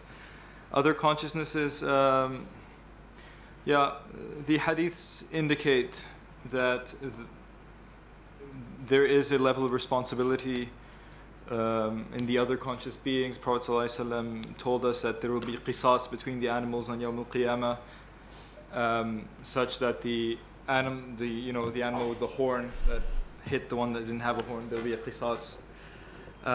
What does this return to? This returns to the adl of Allah subhanahu wa ta'ala. We have to understand that when I'm speaking of a framework of consciousness, I'm speaking of Allah subhanahu wa ta'ala's manifestation of His asma wa sifat in creation. The reason why there is adl in creation is because Allah subhanahu wa ta'ala is adil. And takhallaqu bi akhlaqillah, as the brother mentioned, is relevant here. If creation is indeed a manifestation of the names of Allah subhanahu wa ta'ala, then what we do as human beings is we try and emulate the Ghafoor, Wadud, Shakur between us, that we love each other, we forgive each other, we try to be generous to each other. And this is the goal of ethics. You asked about free will, just to go through all of these quickly. Is there free will? Yes and no. So there's a free will subjectively, you feel free. Who is truly free? Allah subhanahu wa ta'ala is truly free. We are not free. Subjectively, there's the experience of freedom, because again, we are the creative fayat of Allah subhanahu wa ta'ala. And so He creates in us the freedom that is actually His, and we experience that freedom. Can a person do something Allah didn't want to do? No. So the answer is both yes and no. This is my answer on free will. Just to jump to the question on the great chain of being, and on the, again, my answer would be yes, I accept it, and no, I don't. I accept the idea that the oneness that I speak of is something that you have to look at in levels for it to make sense. Otherwise, we're speaking of pantheism, and I'm not speaking of pantheism. And there have been many models for the great chain of being. So Plotinus has a model. The Sufis among themselves have different models. Maratib al-Wujud, they call it. This has a basis in experience, and it's also arbitrary from the point of view that people have expressed it differently. And so, yes and no, I accept it, and I don't think that there is one model that is. Okay. Thank you very much. No. I was given the instruction to. Okay. Can I have Mr. Firas to answer in 1 minute? I'm sorry, I have to cut you down. No problem. So regarding your question, I think it would be interesting to take a look at what is the line between kalam and jidal, right? Because jidal is just arguing, whereas kalam is a established intellectual tradition, right? And I'm partial, perhaps, to the approach of saying that during the time of Imam Ahmad, by then kalam as a discipline had evolved enough to the point that what he's talking about actually is the science of kalam. Whereas the previous three were not talking about kalam as we understand it. They were talking about something proto-kalam. Thus, their followers later were more okay with it. Obviously, the Hanbalis throughout history, interestingly and kind of argue against kalam. Right? Is that kalam itself is kind of a strange thing. All right. Okay. Thank you so much. I'm so sorry. I'm given the second warning from the organizer.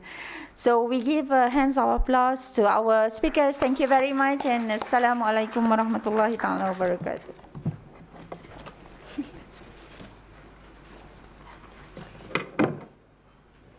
Wa alaikum assalam wa rahmatullahi wa barakatuh. Okay, so we will continue to the next panel, our final panel for today. I would like to invite the moderator, Dr. Nur Surya Muhammad Noor, to sit here. Dr. Nur Surya is the assistant professor of the Department of Usuluddin and Comparative Religion, as well as another role that she takes upon, that she accepts, which is as the Deputy Director number 2 of Centuries, or the Center for Islamization. Welcome, Doctor. She will be inviting 2 of our presenters, Brother Ikhwan and Brother Yusuf.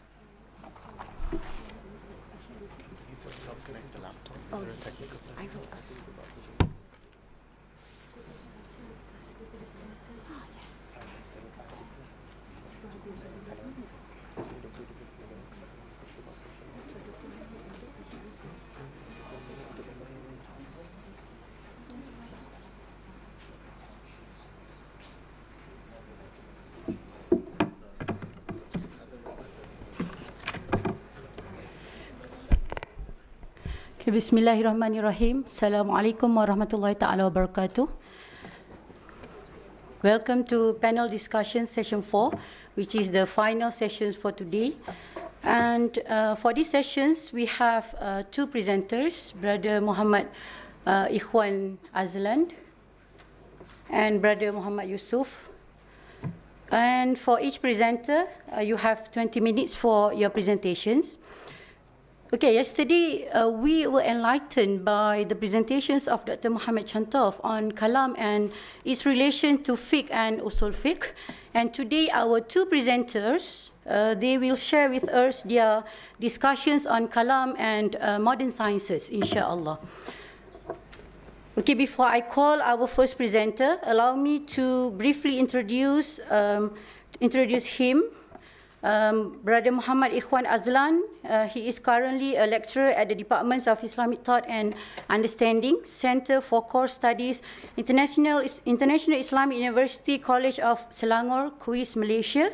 And at the same time, he is pursuing his PhD at the Center of Advanced Studies on Islam, Science and Civilizations, UTM Kuala Lumpur, under the supervisions of Prof. Dr. Muhammad Zaini Uthman. And he obtained his bachelor's degree in mathematics at the University of Nottingham and a master's degree in mathematics at UKM.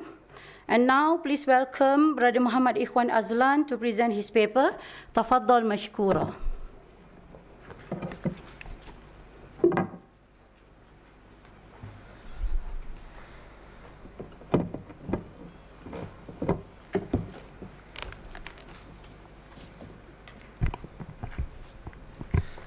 أعوذ بالله الشيطان الرجيم بسم الله الرحمن الرحيم الحمد لله رب العالمين الصلاة والسلام على أشرف الأنبياء والمرسلين سيدنا محمد وعلى آله وصحبه أجمعين السلام عليكم ورحمة الله وبركاته. First of all, I would like to thank the organizers for giving me the opportunity to present my yet to complete paper. So the title that I have chosen to present in this conference is as written there, Elements of Mathematization in Kalam, a preliminary survey of selected works. Of course, when I was formulating this title, it was a bit over-ambitious. I mean, a survey of selected works presupposes that you have read like all the major works and select from them those elements. But as I work on this paper, I realized my limitation that I can only, I only refer to Al-Iqtisad fil I'tiqad of Al-Ghazali, and I can only discuss very few examples, but we will explain later. The motivation, amongst the motivation for me to discuss this topic is basically one of our keynote speakers' book, Professor Basil At-Ta'i. He basically when he first came to Malaysia last 2 years, I was very excited because he proposed something to me, something very new that I have not encountered any one who proposed before. Basically, he's a physicist, cosmologist, a theoretical physicist, and we know that amongst the frontier of modern physics is still these two theories, quantum mechanics and special and general relativity. I mean, until now we have not, although these two theories have developed tremendously, and we have not achieved any breakthrough of the same magnitude of these two theories. And these two theories require interpretation because its results, its theories are so bizarre, it's so unusual to the common understanding of especially those who come from the classical physics background. And because it challenges us to the way we see reality. We can say physical reality, but at the level of atomic and subatomic particles, and at the huge scales of space and time, the boundaries between what is physical and what is perhaps considered to be metaphysical has become blurred. We don't really, perhaps for instance, when the atom itself or subatomic particle, are they really a physical existence, or are they mathematical constructs indicating something that exists? Because we do not observe them directly, we only observe its effects, and we create mathematical models out of it. So, and the mathematical models that we produce in describing their behavior is something that to a classically minded person will be something bizarre and require interpretation. And they have there are more than a dozen interpretations. The most prominent interpretation is the Copenhagen interpretation, and I remember last time in IIUM, I attended Prof. Basil's talk, and I asked him a question, and I betrayed this Copenhagen interpretation because it came so naturally, because that's how I studied it. And Prof. Basil just say, what's collapsing? What do you mean? So I was caught because he has another interpretation. He's proposing, in fact, a new interpretation derived from the tradition of the science of Kalam. And I've read the book a few times, at least 2 times from cover to cover, and several more times just focusing on some chapters. And to me, this is if I were to pinpoint what from a mathematics and physics perspective, when the most interesting part is this part, that he actually gave 2 postulates or 2 truth claims that came from the science of Kalam to interpret modern physics, quantum theory in particular. Of course, it is at this stage it is still raw. It is not yet refined. But the author of the book is here, so I'm discussing about your book, Prof. Basil. Yeah, thank you.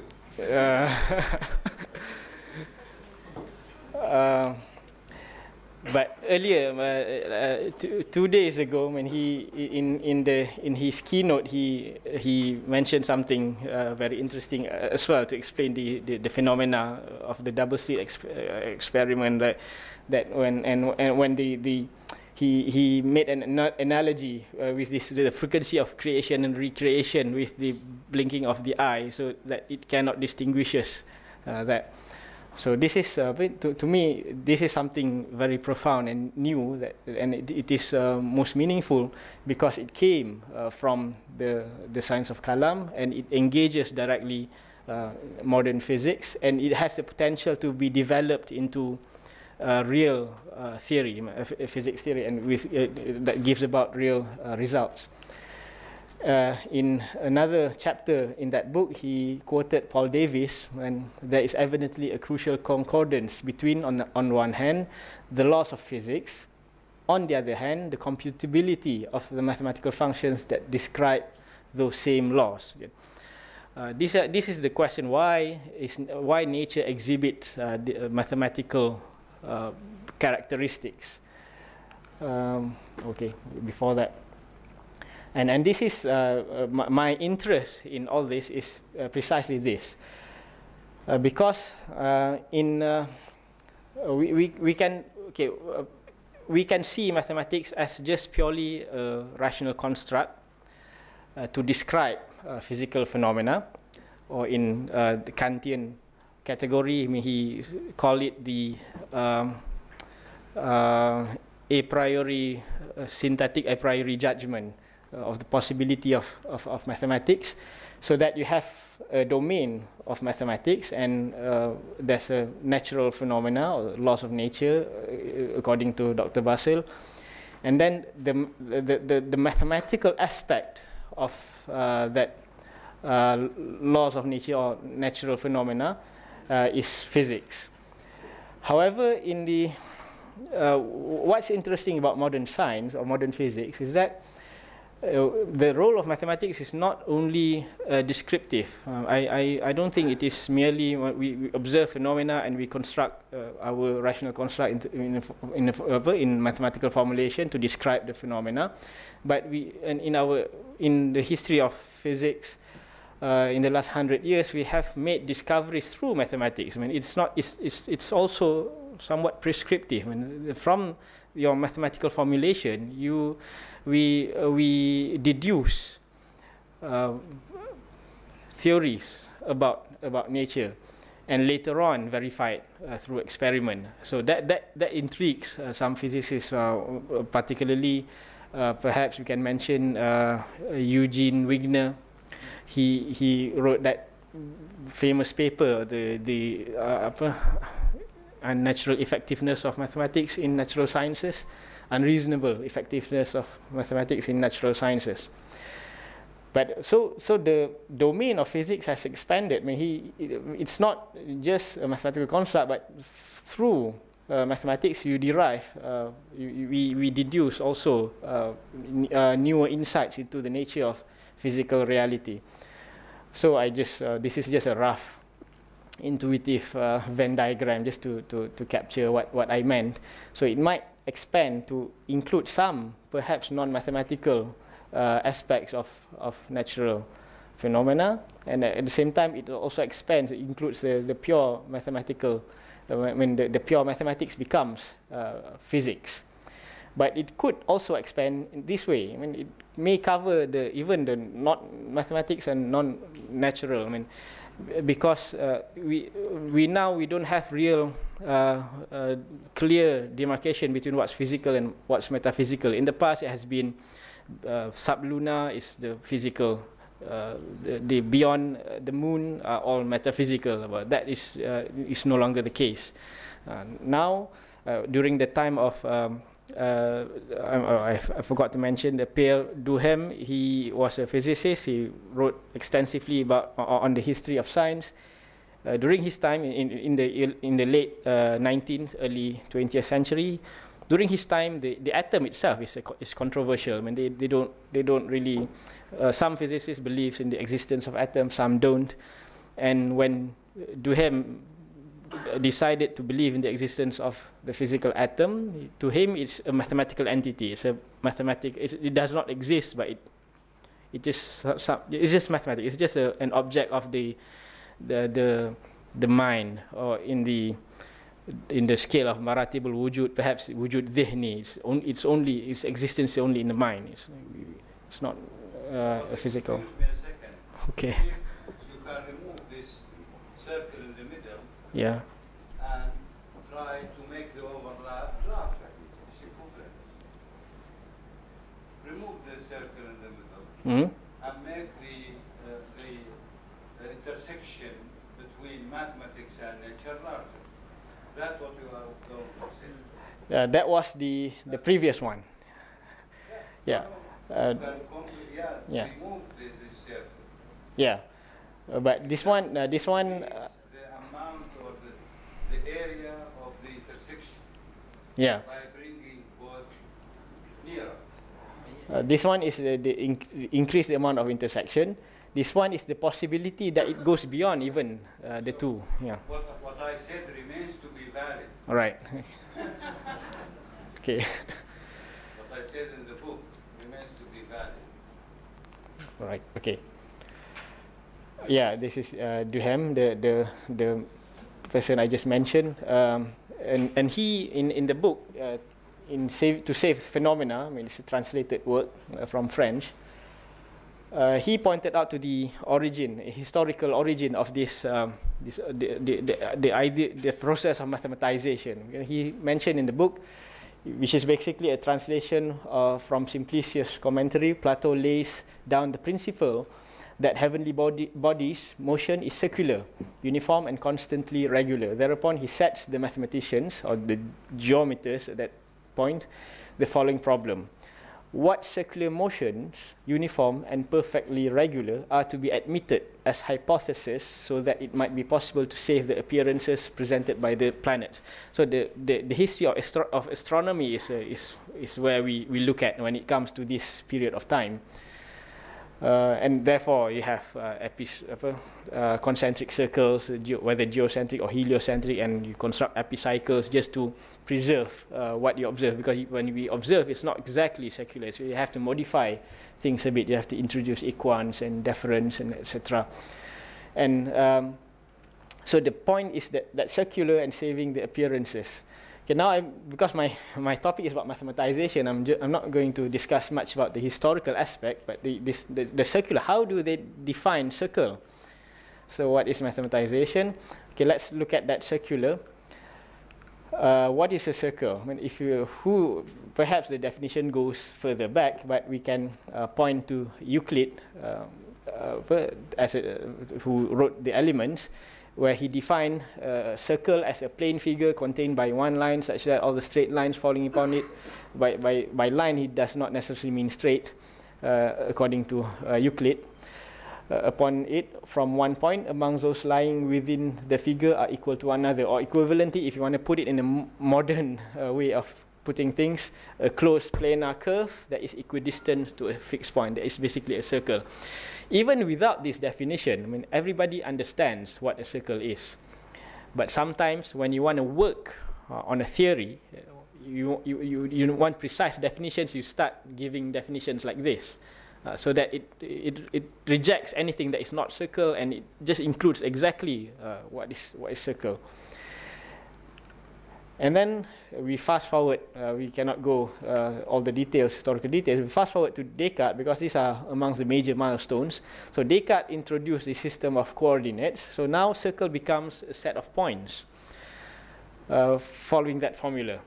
And, sorry to talk about mathematics at 4 p.m., but that's those who, well, anyone who has some background in high school mathematics would recognize that that is a formula of a circle in the Cartesian coordinate.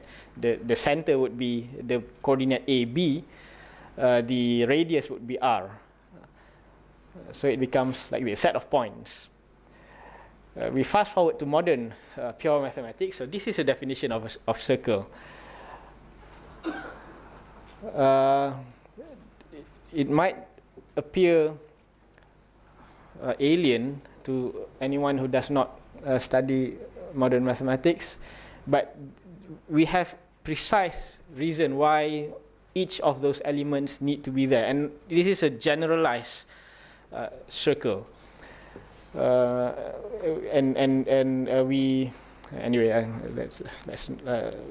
are reasons why. Okay, metric space, and when we work in quantum mechanics, we have to understand at least metric space and by extension Hilbert space. Okay, now let's move to Kalam. I have 5 minutes. We've read to some extent the Al-Iqtisad fil I'tiqad of Al-Ghazali, and he began this work by presenting us with 3 syllogisms.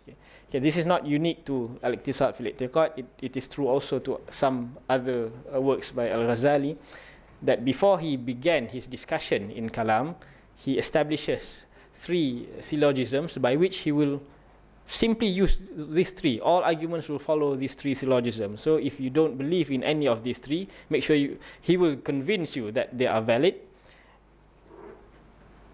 Okay, and after that, we can follow his arguments. Okay, basically, they are the disjunctive syllogism, or as-sabr wa taqsim. The formal representation in symbolic logic would be like that. When you have P or Q, and then you have not P, therefore you conclude that it's Q.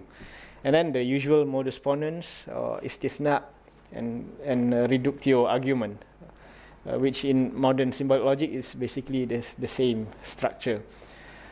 Okay, this is one aspect that to me is a milestone that is achieved by Al-Ghazali, where he, because in order for him to refute certain positions of Ibn Sina, he moved from a more material kind of logic to a more formal kind of logic. Although he didn't go all the way to what we understand as symbolic logic, but we can see that the move is from a much more word-based logic to a much more structure-based, form-based logic. So that certain baggages in the philosophical, the truth claims from the tradition of the falasifa can be removed. And there are issues when it comes to moving from the more by applying logic in arguments. And one Professor Wa'il Halak wrote, translated this work and wrote a very good introduction where Ibn Taymiyyah criticizes Al-Ghazali, but I won't go into the details. But the point for me bringing this up is that in that criticism, something Ibn Taymiyyah is even more in terms of mathematization, he's even more forward. He brings the logic to its further logical conclusion.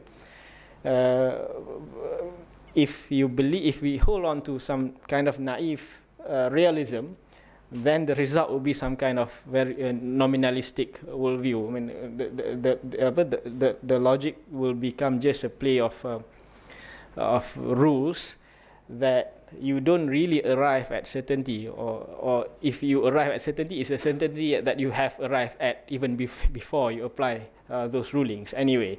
So that is what Ibn Taymiyyah was saying. But I would not go further than that. So it becomes a more formalistic and nominalistic idea of logic.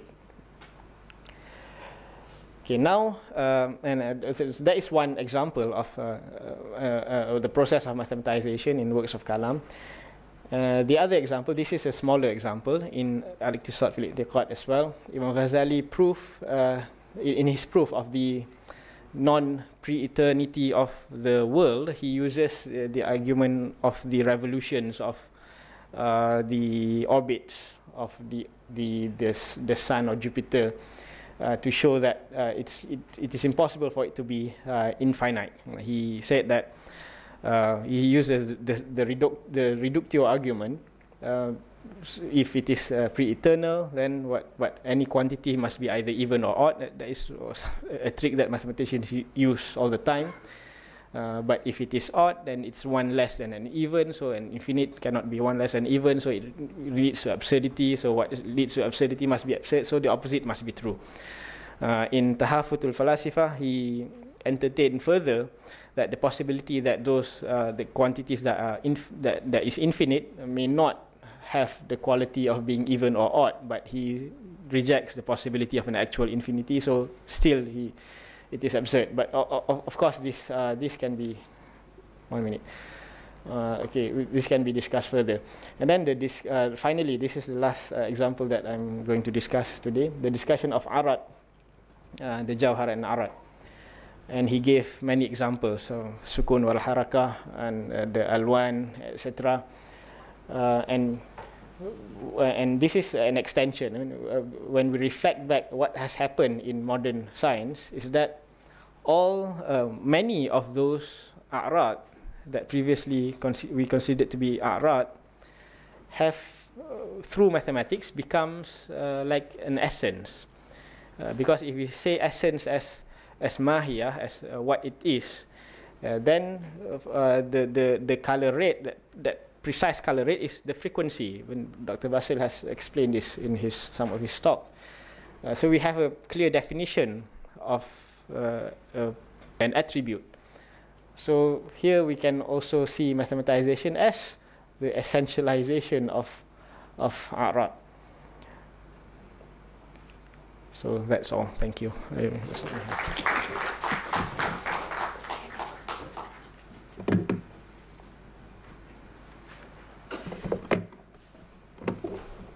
Okay, thank you very much, Brother Muhammad Ikhwan.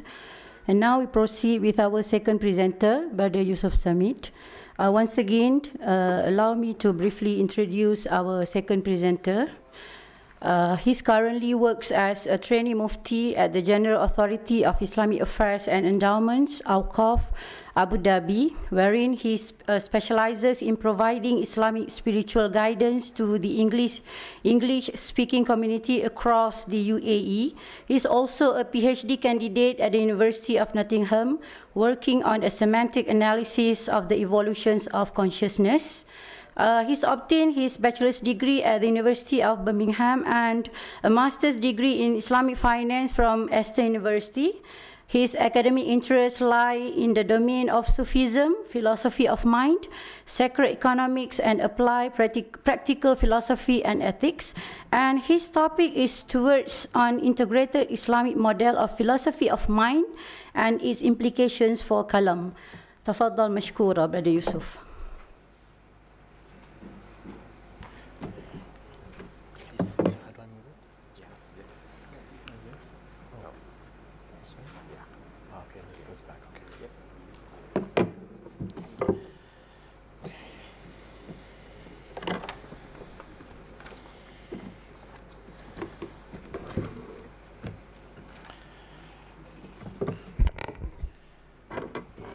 بسم الله الرحمن الرحيم وصلى الله على سيدنا محمد وعلى آله وصحبه وسلم اللهم لا علم لنا إلا ما علمتنا إنك أنت العليم الحكيم اللهم علمنا ما ينفعنا وانفعنا بما تعلمنا وزد من فضلك علما وتعليما إنك على كل شيء قدير رب اشرح لي صدري ويسر لي أمري واحلل عقدة من لساني يفقه قولي. So the topic, firstly, before I start, I'd like to formally thank the organizers for inviting me and holding this event, and all of you here. The topic I chose was the concept, or the Islamic concept of consciousness, and the implications this has for the field of the philosophy of mind. One of the previous speakers before me spoke about consciousness, and so there will be an element of repetition, and there may be some elements that I may be able to elucidate in more detail that the previous speaker spoke about. But before I do so, I'd like to touch upon what the philosophy of mind itself is. This is a term that's used in philosophy, and what this means is essentially to cover the entire gamut of studies that covers the sense of what the mind is. Now, because the mind itself remains ambiguous, this covers basically as in broad capacity mental events, mental functions, mental properties, amongst which is consciousness, and their relationship to the sense of existence itself, which could be the body and the wider sense of existence. And so it's a broad term, but the key term within it is consciousness, precisely because it is ambiguous. One of the previous speaker was asked as to how he defined consciousness, and a person posed a question as to what consciousness is. And in a very real sense, it's because of its ambiguity in definition, because consciousness itself points to a sense of awareness. And it's where that capacity of awareness arises from that often reveals our methodological biases or our preconditions on that question. So why study this? We study this because consciousness itself reveals the nature or our sense of ontology of being. It has wide ramifications in terms of how we see the relationship between thought and reality, how we sense the sense of phenomenal observation. Is there a sense of an objective world out there? It basically discusses the entire gamut of relationship with being itself. And so the question of consciousness in many ways remains the great mystery of human existence, which is why it's often called the hard problem of consciousness. It's hard precisely because the question of how a sense of animation, an animate consciousness, arises from matter that principally is demonstratively inanimate is something that perplexes or vexes both the fields of science and philosophy. So what are the two major camps? We've often been discussing dichotomies, and it appears there's a dichotomy in the field of consciousness itself. The dichotomies can broadly be revealed to the dichotomy of dualism and monism. Dualism is the sense that there is a objective world out there, and there is a mind in here. There is a sense, the sense of subjectivity, that I am actually resides in somewhere beyond, with the body and everything else being out there. And one of its major proponents was Descartes. We've been discussing Cartesian coordinates, and one of the big propositions of Descartes was this sense of proposing et cogito sum, I think, therefore I am, and we'll cover that in more detail. But the counterpart to dualism is often posited as monism, and monism is understood, as the term implies, a sense of unity. And in the concept of ontology or consciousness, it would imply that everything now is one. Now, many a time when we discuss monism, the sense is that this is a pantheistic point of view, implying that everything in its substance is one. But anyone who researches the topic will realize there are various types of monism. There is substance monism, which is a type of pantheism, and then there is existence monism, which is a type of existential way of looking at it, which is where the Neoplatonic and you could say a lot of various views come in. So it's not one broad theory. But within these dichotomies, there are other ways. And one of the ways I would posit, which I think will be the theme of this talk, is to something to reach called non-dualism. And non-dualism affirms an apparent duality. There apparently seems to be in my existence a subject-object division. And in so much as there is an apparency, I do not negate that. But yet, at the same time, it posits that in that apparency, there is a one. So it simultaneously affirms both, but not at the same level. And this is something that's often ascribed to a lot of the mystics of various traditions in terms of their spiritual experience. So we'll come to this now. So I want to focus specifically in my discussion while I intend to charter the course of the development of the philosophy of mind, specifically alluding to some of the problems or the current state of reductionism this has come to within materialistic science, and then given a possible answer of how we as Muslims can tackle or present our idea to this problem.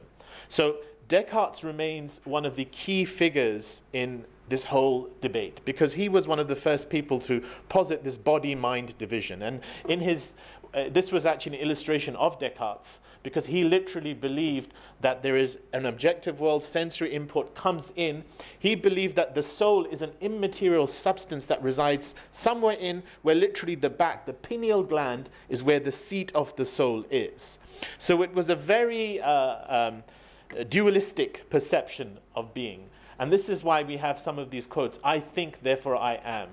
In fact, this posed an existentialist dilemma, because if Descartes' view was that essentially it's the thought process that gives me existence, how do we know that the objective world out there is really true?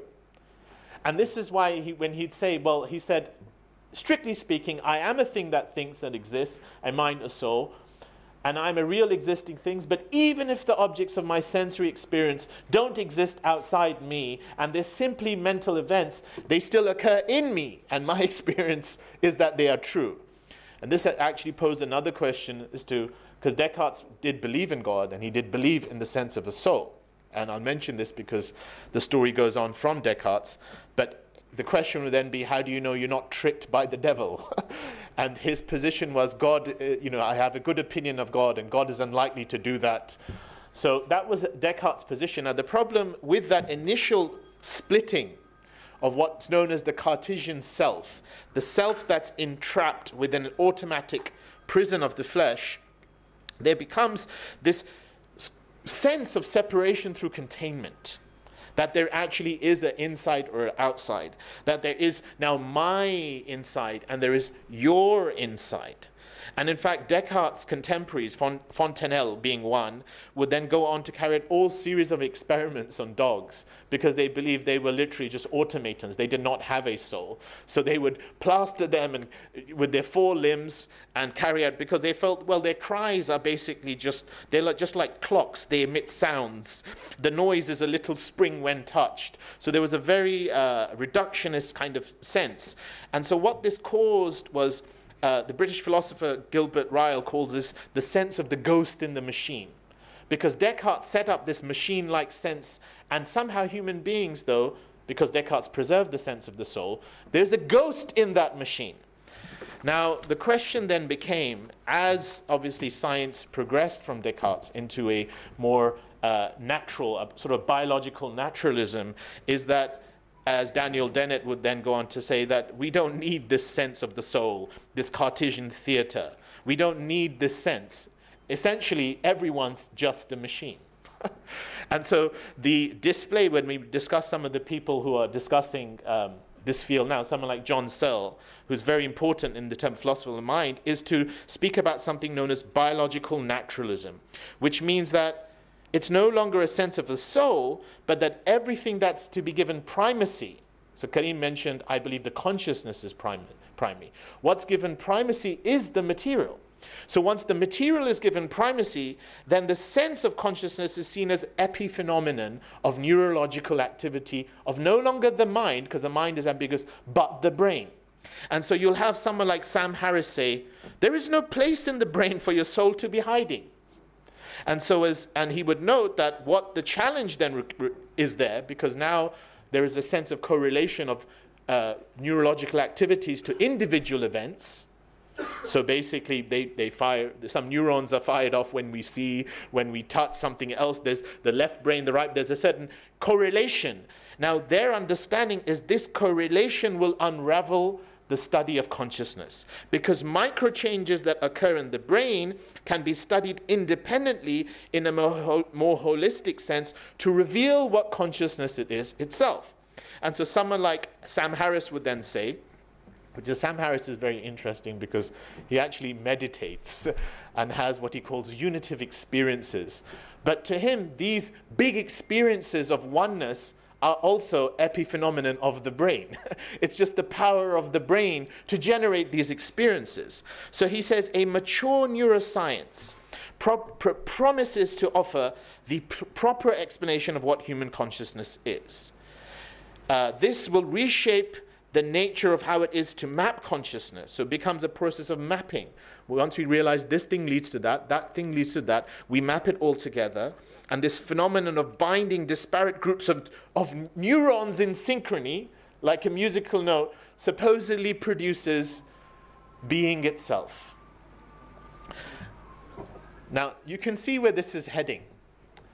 As a philosophy, this sense of reductionism negates the very sense of theism, negates the very sense of soul, which is why the primary people who respond to these kind of allegations are often Christian theologians.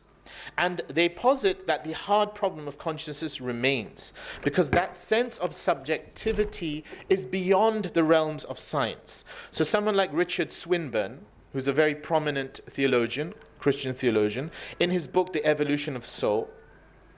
Should we pause for the adhan? So, we've continued. Allah.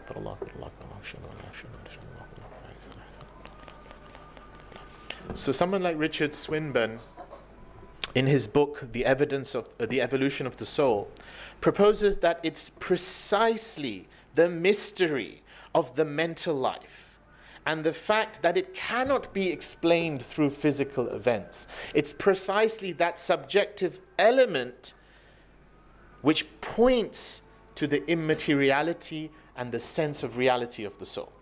Now the question that comes, because this is now the battleground of what the philosophy of mind is, it causes us to posit the question, what does Islam say about the soul? Now I've got a few quotes there, but I want to start with the Quran, because we should start with the Quran in these things. And lest we forget, this was the question the Prophet was asked. The Prophet ﷺ, they say, وَيَسْأَلُونَكَ عَنِ الرُّوحِ. He's to be asked what the soul is. And the books of Seerah say there were 3 questions, because at that time the mushrikeen wanted to pose questions to the Prophet. And without going into a lot of detail, this was the 3rd of the 3 questions, which the books of Seerah say the Prophet was told, they told the mushrikun, they said, if you ask him this question and he gives you the answer, he's not a prophet, because no prophet can ever answer this question. And if he doesn't answer the question, you can tell everyone else he's not a prophet. So it was a trick question. The question to ask ourselves is, why did they say no prophet will ever give the answer to this question? The Quranic answer is an answer of sorts, but it's cryptic. The Quranic answer, when this was asked to the Prophet, وَيَسْأَلُونَكَ عَنِ الرُّوحِ قُلِ الرُّوحِ مِنْ أَمْرِ رَبِّي وَمَا أُوتِيتُم مِنَ الْعِلْمِ إِلَّا قَلِيلًا. Now, I don't want to go into the debate of some Mufassirun did take this to be Ruh al-Qudus, but the majority took it to be Ruh, which in our context actually is the Prophet being asked about the hard problem of consciousness. This was the Prophet himself being asked, what is consciousness? And the Qur'an's answer is very beautiful because it posits an answer, but yet the answer is a pointer. First thing, it attaches min amri rabbi. The limitations of translating Arabic to English is that we often translate things as a static. The word Rabb is often translated as Lord. But anyone who reads the books of tafsir or even the names of Allah subhanahu wa ta'ala will find Rabb is not one of those names. Why isn't Rabb given as one of those 99 names? And what we will find is the word Rabb is actually the catch-all term for the tajalli of on the marboob, which is us. So the Rabb is the delineation of the relationship by which God wants to be known, which can be any one of the 99 names. So when it says min amri rabbi, it is attaching the soul specifically to that aspect of God that wants to be known in the world of phenomenal form. And then it says وَمَا أُوتِيتُ مِنَ الْعِلْمِ إِلَّا قَلِيلًا. And here comes another pointer to Arabic. Because often when people translate this, they say وَمَا أُوتِيتُ مِنَ الْعِلْمِ إِلَّا قَلِيلًا. You have little knowledge, وَخَلَاص. They take the qalil to be the pointer of the collectivity. You don't get much knowledge. In other words, you give up the search of it.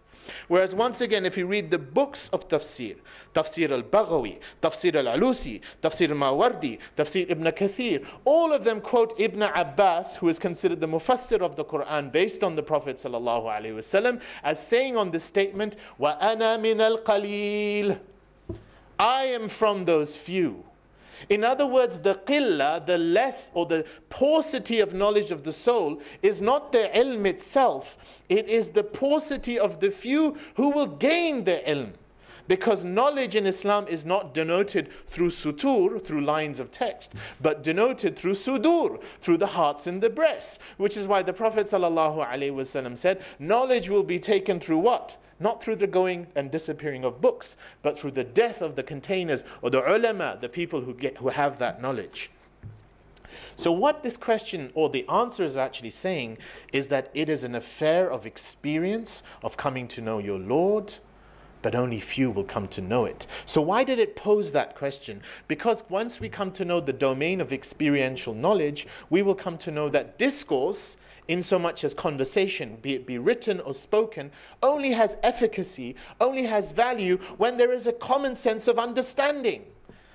Right? Dhawqi ilm. I can only explain to you the taste of an orange if you have some point of correlation to what an orange is, or what taste is, or what sweetness is.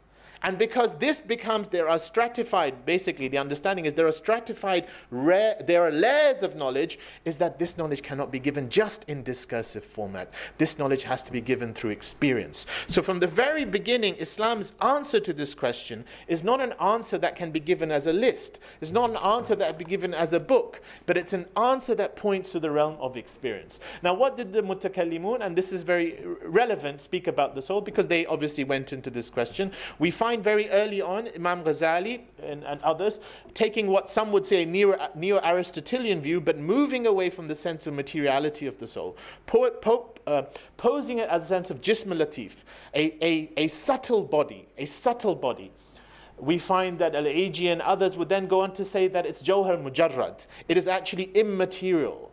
What is its sense? And the aql, which is very relevant from the sense of our discourse here with philosophy of mind, is that it's the ruh that yaqil. It's the ruh that...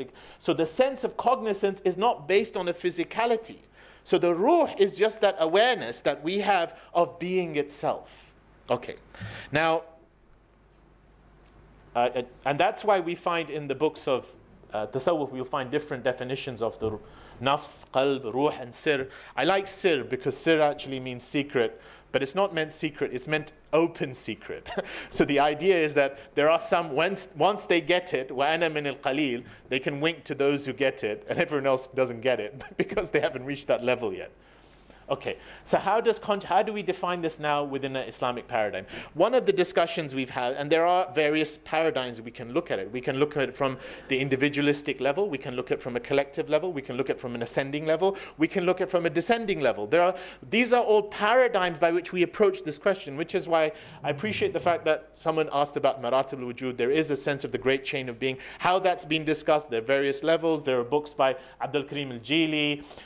And then there are books that look at it from the individualistic level. Where am I starting? And from those books we have Al-Harawi's Manazil al-Sa'irin, which talks about the ranks, and each maqam you go up, you go up, you go up. And there are other books such as the Hikam ibn Ta'ala al-Iskandari, which denote a type of sayr, of how to travel towards Allah subhanahu wa ta'ala. So there are various devotional books that we can cover, but in a broad sense, I want to focus on the state of the soul, the evolutionary trajectory of the soul.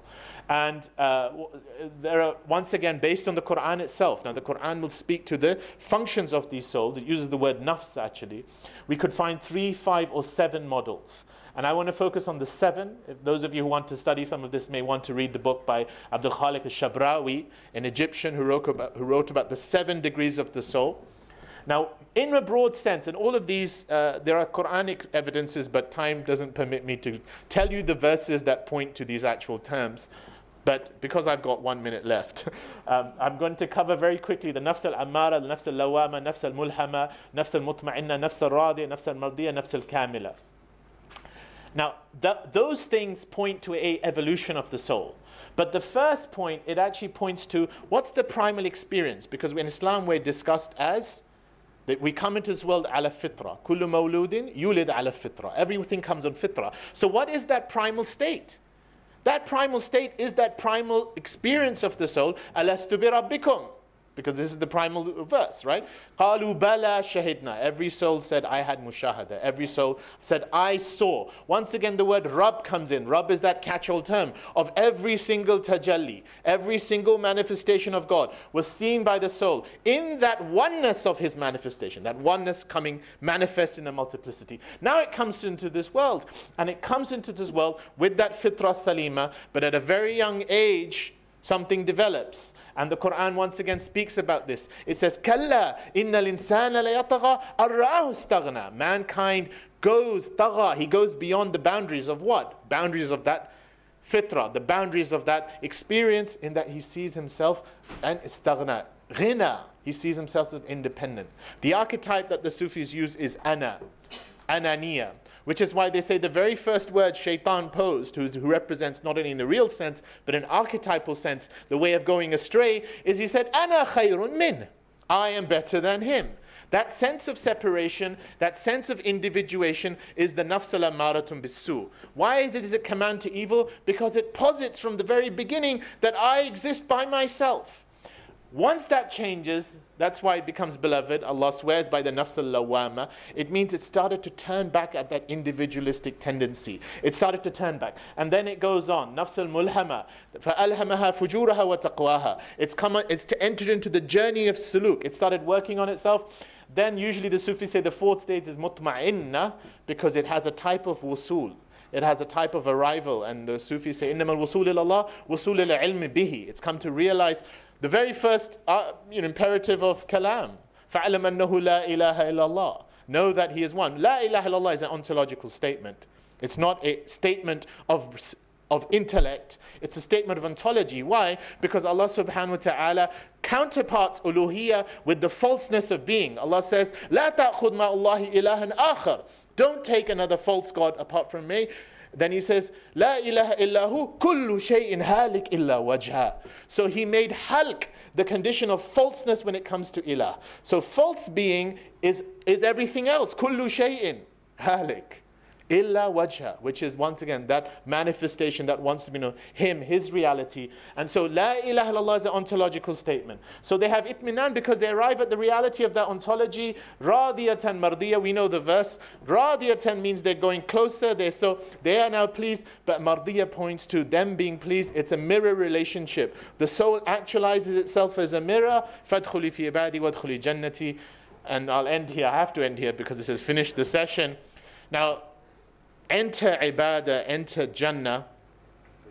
And this is why they say kamil, nafsul kamil. Kamil, he means kamil ubudiyah, perfection in ubudiyah. Ubudiyah is related to the word mu'abbad, abada, which means to be flattened, which means the point you become kamil is when you realize your nothingness. Which is why the Sufis say, تحقيق العبودية بإقرار الربوبية. You realize your nothingness through coming to recognize His oneness, His rububiyyah, His manifestness. And that's why you become the wadkhuli jannati. And the Sufis end here by saying there's two types of Jannah. There's the Jannatul Na'im, Jannatul Zakharif in the next life, but there's a Jannatul Ma'arif. And in fact, Jannatul Zakharif also is Zakharif because of the Ma'arif, which is to know the reality of Allah subhanahu wa ta'ala. I'll end here. Sorry if this has become a tasawwuf lesson. But وآخر دعوانا الحمد لله رب العالمين.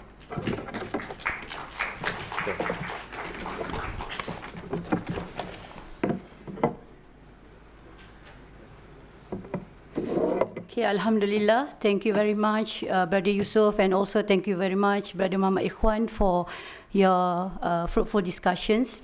And as we can observe from both presentations, both presenters are attempting to link Ilmul Kalam with modern sciences.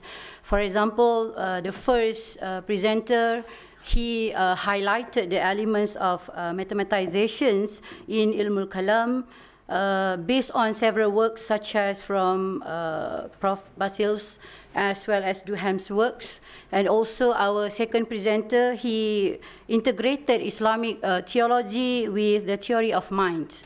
Okay, now we have plus minus 30 minutes for comments, questions, and answer sessions.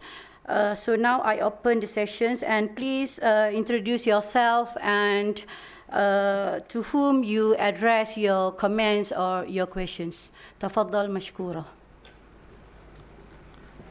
Yes, please. Assalamu alaikum. My name is Abdul Rahman.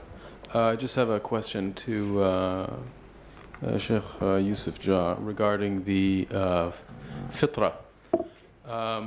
Because you made reference to the hadith, كل مولود يولد على الفطرة, and you also made a reference to the verse of ألست بربكم, and of course like whether these two are actually referring to the same thing is fairly arguable, and even the interpretations of both. And there's also the verse in the Quran which because we're talking about mawlud and yulad, right? In the Quran, it's a very clear verse regarding وَهُوَ الَّذِي أَخْرَجَكُم مِّن بُطُونِ أُمَّهَاتِكُمْ لَا تَعْلَمُونَ شَيْئًا وَجَعَلَ لَكُمُ السَّمْعَ وَالْأَبْصَارَ وَالْأَفْئِدَةَ لَعَلَّكُمْ تَشْكُرُونَ. So this is like a nakira in the siyaq of nafi. It's like the strongest negation possible. So the idea is that how do you understand the fitrah? Do you understand it as actually a state of some kind of knowledge? Or is it a self-knowledge? Is it a knowledge of God? Because, and even the hadith about the kullu mawlud, of course, some people want to also understand the fitrah as being Islam, even though there are also hadiths of the exact same narration, وَإِن كَانَ مُسْلِمَيْنِ فَمُسْلِمٌ, right? Regarding if the parents are Muslim, he's also Muslim. So it doesn't mean that, per se, that they have kind of some knowledge of Islam at birth. Thank you.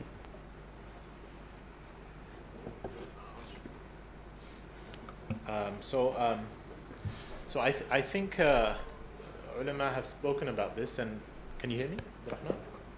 Can you hear me? Okay, I'll have to face away from you. Sorry about this. Ulama have spoken about this, and in the nature of discourse, there are very few things you'll get an absolute uniformity in the concept of these things, but the ayah itself, most of the ulama who've connected the two points to the ayah, because the ayah itself alludes to a sense of accountability that arises from that vision, right? ذَلِكَ is because you will not be able to say, and هَذَا كُنَّا غَافِلُونَ. Like you can't say, no one can then say, simply because of that primal vision, that we can't then say we do not know, right? We do not know. So there's a pointer here to that vision being the context that defines the sense of muhasabah, that defines the sense of how we are held accountable, which is why many ulama, as I'm sure you're familiar with, would held that there is still a taklif al-insan, right? Insan is held accountable on the basis of his fitrah, irrelevant of whether the message came to him in a place that was right or was accessible or not. His fitrah itself demands an accountability. So the fitrah points to a type of primal state. In fact, Fatrah Allah points to a type of primordiality. So the question is, what is that primordiality, right, that has the capacity to be corrupted? Now, that primordiality is not going to be the Islam in the institutionalized sense, because we know, as you say, there could be a lot of material knowledge, a lot of ritualistic knowledge, a lot of theological knowledge that is not known, that's demonstratively not known by children. But the Quran itself also points to different types of Islam, right? The Quran points to what's known as ubuda, right? In that every single thing is Muslim. The Quran says that. And then there's a thing called ubudiyya, which is the willful acceptance of that natural state of Islam. So fitrah here is pointing to the more natural state of Islam, the natural state that is associated with being. And let's not forget that the word Islam itself is a masdar, which means submission, submitting yourself or accepting that oneness, submitting to that natural state of being. So I would contend that there is a connection, as many ulama do. As for the second ayah, most of the scholars that I've spoken to point that is pointing to the more materiality of knowledge, the more, like the Quran says, فِيهَا تَفْسِيلٌ كُلِّ شَيْءٍ. In the Quran is an understanding of everything, but the Quran doesn't speak about dinosaurs. The Quran doesn't speak about French language. So when it's talking about the understanding of everything, it's talking about the understanding of everything through first order principles, through greater knowledge. So the children have a kind of idrak, they have a kind of naturalness to this, but a capacity that can be corrupted. But as for material knowledge and knowledge of extra knowledge, they don't know much. It's demonstrable. They can barely speak in this world of form. So we have to hold both realities, and this is what Sufis often call, and Sayyid Naqib al-Attah speaks about, as labud min al-aynayn, to have two eyes. One eye from the position of absolute reality and one eye from the position of phenomenal reality. So, and they're both affirmed in separate capacities in the Quran. And the Quran, unless we affirm both of them, we'll be creating a ta'arud, an opposition. Yeah. Yes, Prof. Yes, Prof. I'm confused about ruh and nafs. Right. You seem to refer to ruh, soul. Yes. What about nafs? This is question one. Question two, I wonder where you get this. Ibn Abbas said, إِلَّا قَلِيلًا وَأَنَا مِنَ الْقَلِيلِ. In fact, he said this, as far as I know, in the context of Al-Kahf, Surah Al-Kahf, when it says, مَا يَعْلَمُهُمْ إِلَّا قَلِيلٌ.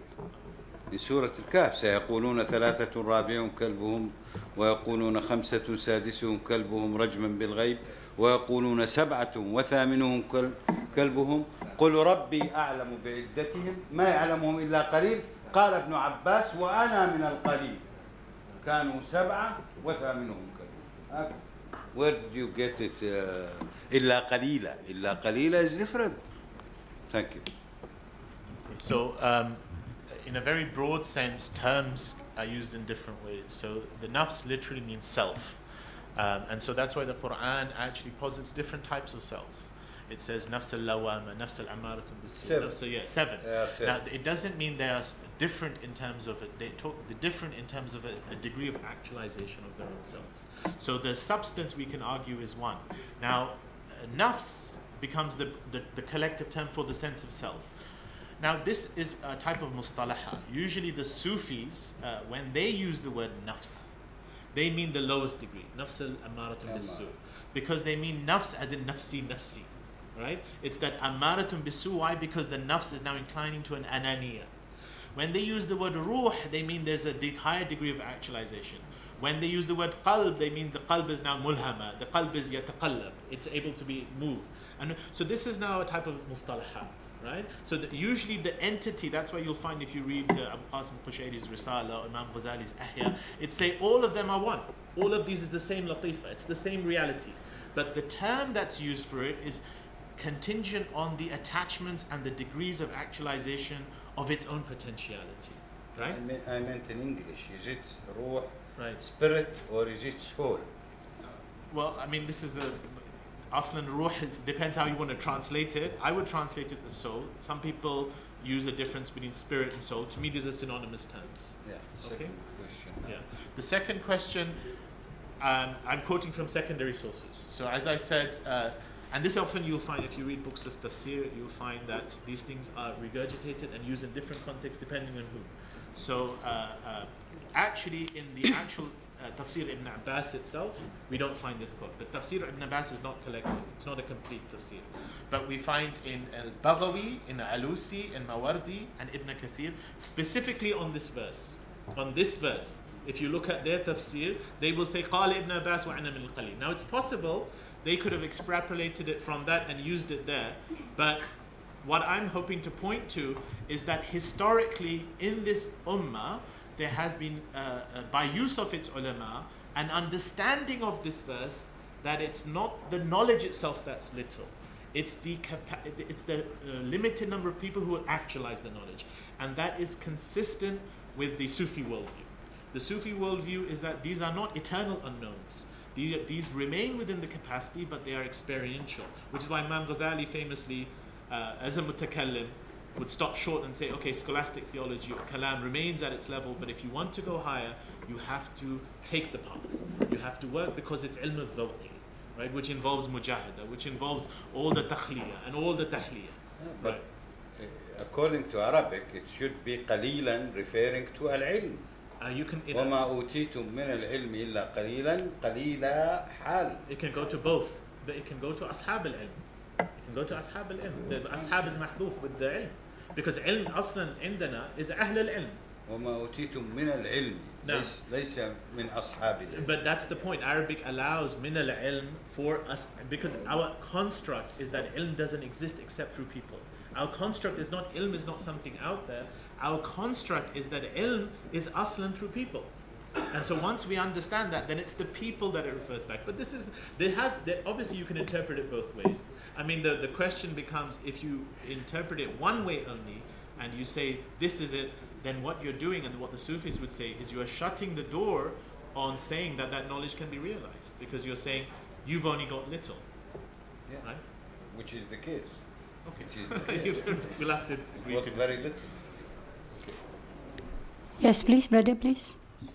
Assalamu alaikum. My question is that if we combine the identity theory of philosophy of mind with the cognitive theory of science in neuroscience, that the religious experience itself is caused by the neuro of mind. So why should I believe in any soul and spirit to actualize anything, whatever my conscience is telling me to believe?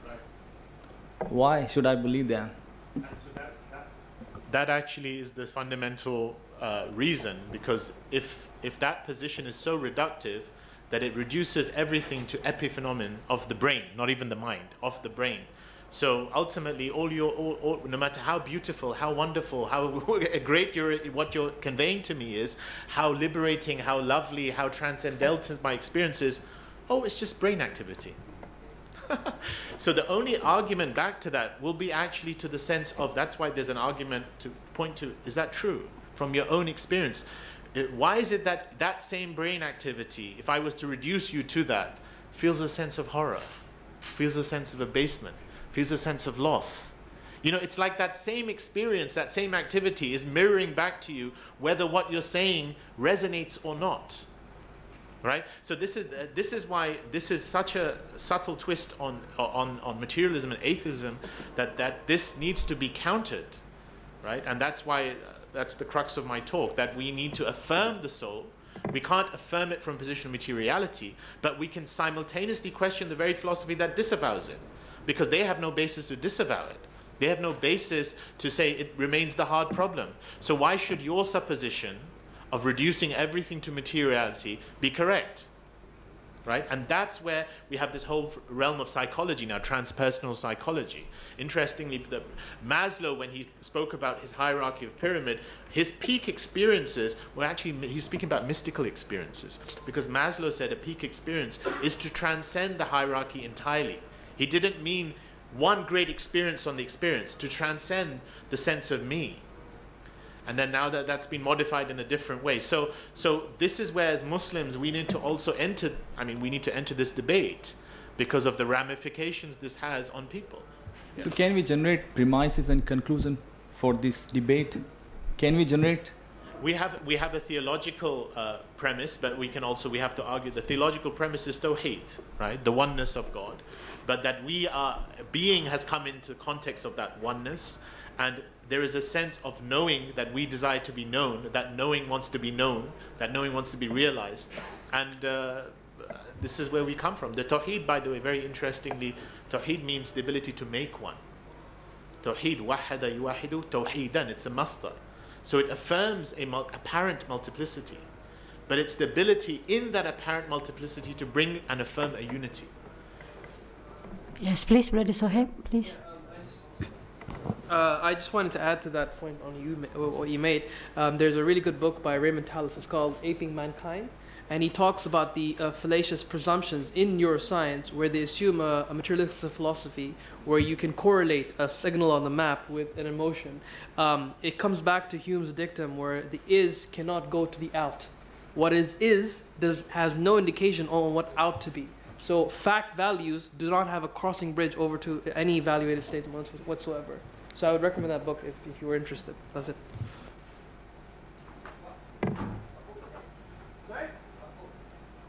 The book is called Aping Mankind by Raymond Tallis. He's himself, he was a medical professional in neuroscience, but once he retired, he went to philosophy, and he's written several books on the topic. He himself is an atheist. But he believes in the construction of dualism. That's what he argues, but he criticizes atheists a lot. Yes, please, Brother Abdurrahman, please. I just have a question, another one now regarding the idea of the soul. I know that you brought up a number, or some of the opinions that the tradition has about the reality of the soul, right? And there's I would say like a large number of Sunni scholars who held that the soul was material.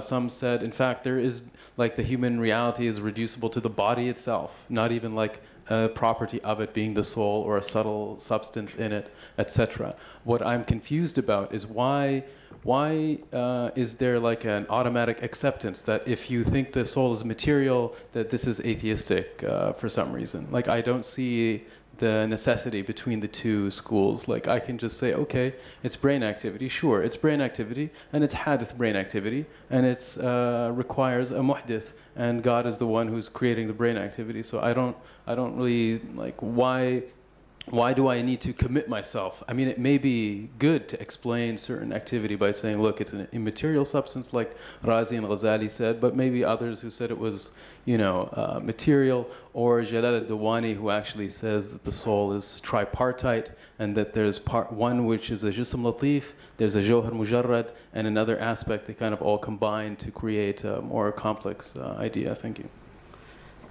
Any other questions or comment or observations?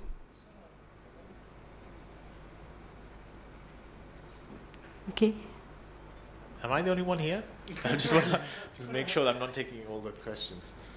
So as I touched in my talk, there was a trajectory. There were mutakallimun, and even Imam Ghazali, there's a kind of quasi-corporality, because he says jism latif, but he says it's connected to the body in the way water drops upon a rose petal, and so there's a kind of a movement away from bodiness. So, and my understanding as to why that probably happened is just a state of because aslan to speculate on its bodiness would be, where's that coming from, right? And the only real realities that we can take from a naqli point of view, from the point of view of text, are the fact that the Quran points to functions and faculties. And as it points to functions, faculties, the primary faculty is always mushahada, right? It's always shaheed, right? And the qalb or the ruh is the idrak, that faculty that makes idrak of these things. And so my take is that it was a sense of just faithfulness, and that forced them to say, well, this is what it is. It is that faculty that, and beyond that, to give it some corporeality. You could argue, as you well said, philosophically, it's also hadith. And so it doesn't necessarily create a kind of realism or a kind of problem that way, but they limited themselves purely on the fact that there isn't a textual basis for saying that. Having said that, I think on a more subtle level, just having the sense of the soul as being immaterial is actually very interesting from a position of tafakkur. And I wanted to go on, but the slides were limited, in that in our everyday experience, and Ibn Arabi actually makes this point, when it says, he talks about the dual paradigms of tanzih and tashbih. And Ibn Arabi's position is that the mutakallimun or kalam could only commit itself to tanzih, because once it, through the aql was inherently fariq. The aql's role is to always create a difference between Allah subhanahu wa ta'ala and creation. Because as Kareem was pointing out, it starts from the premise of a separation, an implicit separation. And so its role as it looks out upon the world is to say nothing, everything that we see is Allah is other than that, right? Allah is other than that. Allah is transcendently above that. But when Ibn Arabi says, Allah subhanahu wa ta'ala, when he says, لَيْسَ كَمِثْلِهِ شَيْءٌ, which is the verse for tanzih, he says, وَهُوَ السَّمِيعُ الْبَصِيرُ. The Sami' al-Basir, Ibn Arabi says, is tashbih by which you come to know the immanence. The immanence that the Quran points to when it says, هُوَ مَعَكُمْ أَيْنَمَا كُنْتُمْ, His witness is forever with you, His closeness is closer than your sense of being, هُوَ أَقْرَبُ إِلَيْكُمْ بِالْحَبْلِ الْوَرِيدِ. So that closeness, so how is that closeness realized? The problem is the mutakallimun say, أَيْ سَمْعٌ لَيْسَ كَسَمْعِنَا وَبَصْرٌ لَيْسَ كَبَصْرِنَا, because they jump straight into the tanzih paradigm. The paradigm of separation that says Allah said He's Sami' al-Basir, His Sami' has to be separate than ours. So you once again go into divine transcendence. So where is the divine immanence to be actualized? And Ibn Arabi, as many of the Sufiya say, that this is the Maidan al-Fikr. Now fikr not as a contemplative capacity, but bringing the very capacity of the role to of this ruh in its experiential dimension to these very things, sam' and basar. Now, in a very naive, realistic sense, and this is what modern day science says, if I look at you now, Kepler and whoever it is, say you're an object, implicitly you're an object outside my existence, right? There's rays that are refracted from you that penetrate my eye, and the back of my retina, there is an inverted image that is then projected. None of that can be proven scientifically. I cannot prove scientifically that you're an object outside of me, which is why the philosophy of mind exists. I cannot prove that our rays coming. I definitely cannot prove there's someone at the back, there is an image being refracted. And why can't I prove that? Because no one has ever discussed, it's not observable, right? No one has found the ghost in machine. There is, who sees the image? Now, the more plausible, or I would argue the more plausible, is someone like Rupert Sheldrake, who in his book says the phenomenon of seeing. He speaks about what we know is correlation. What I know is when I look at you, I have an image. And he says, he draws an analogy of morphogenic fields, which is reality coming to existence. And he says, it seems that there are habits. Now this directly correlates with our aqidah. Sunnatullah, right? Fil kawn. It seems there are habits that when I look at you, this fires off neurons in my thing. There are fields that are correlated. And in those fields, these morphic fields, vision happens. There is no one who is seeing. There is no I am who is seeing. It's vision happening. It's the soul that is the plane of mushahada. Now this is where it becomes beautiful. Because if we limit the soul in that unquestionable dimension of that which is seeing, then that opens up the contemplative dimension. And that's why Ibn Arabi said that Maidanul Khayal, he didn't mean Khayal as an abstract thought. He said the Khayal that joins between the opposites, that is able to join between huwa al-awwal wal-akhir. He's the apparent and he's the hidden. Huwa al-zahir wal-batin. Because the aql cannot do that. The rational faculty cannot do that. But contemplation and presence and inquiring, what is this mushahada? This presence that I'm seeing you, how is that? It's just a mystery. Can I just let seeing be present? without ascribing it to me. There's no me. Who's the me? As Sheikh Abdul Ghani Nablusi would say, Ruh ya ana ya fasiru tarkibi, ya ha'ilu bayna bayna habibi. Get away from me, you me. You false construct. You are the false. You are the reason that creates division. وَحَائِلُ بَيْنُ وَبَيْنَ حَبِيبِي. That which comes between me and you. As Shushtari would say, لَقَدْ أَنَا شَيْءٌ عَجِيبٌ لِمَنْ رَعَانِي أَنَا الْحَبِيبُ وَأَنَا الْمُحِبُّ وَالْحَبِيبُ مَا ثَمَّ الثَّانِي. And he didn't mean, he said there's no two. He didn't mean to negate and to say there's a monism. He meant to say that that oneness has chosen to be known in the world of form, and there is the mystery. There is the mystery of the sense of free will. There is the mystery of the sense of individualism. But there is a trajectory by which you can come to realize the answer to that mystery, and it's not purely cognitive. Okay, I think one last question from Dr. Mahyudi, please. Oh, okay. Okay, Assalamu alaikum. I'm Mahyudi, and I'm from the Kuala of Economics. My question is posed to you. With due respect, mathematics is just too much for me to digest, so I only have simple questions to him. It's not a simple question. No, it is. Perhaps all this discussion about consciousness we are somewhat stuck by the framework of the Western mind, and by that we are referring to neuroscience, because the advent of neuroscience seems to made us look at brain as the center of consciousness. But I assume in Sufi circles, in Sufi literature, wouldn't you think that the actual location or locus of consciousness is the heart? And thus, if that is the premise, if it is an agreeable premise, shouldn't we then change the framework rather than looking at the brain-centered discussion towards the heart-centered discussion? Thank you. So, I mean, you summarized my talk because my whole talk was the trajectory of Western science has gone into a type of reductionism that has made the mind reduced to the physical brain, and then said the sense of being is an epiphenomenon, a phenomenon that can be dismissed, that arises out of physical activity of the brain. Our posit is different. Consciousness isn't the brain. Our position is consciousness. Now, I would agree with you it's the heart, but then the question is, what's the heart? The heart, we affirm both paradigms. We affirm, because the Prophet said, "Inna fil jasadi mudgha," he said, in the body is a lump of flesh. Mudgha literally means a physicality of flesh.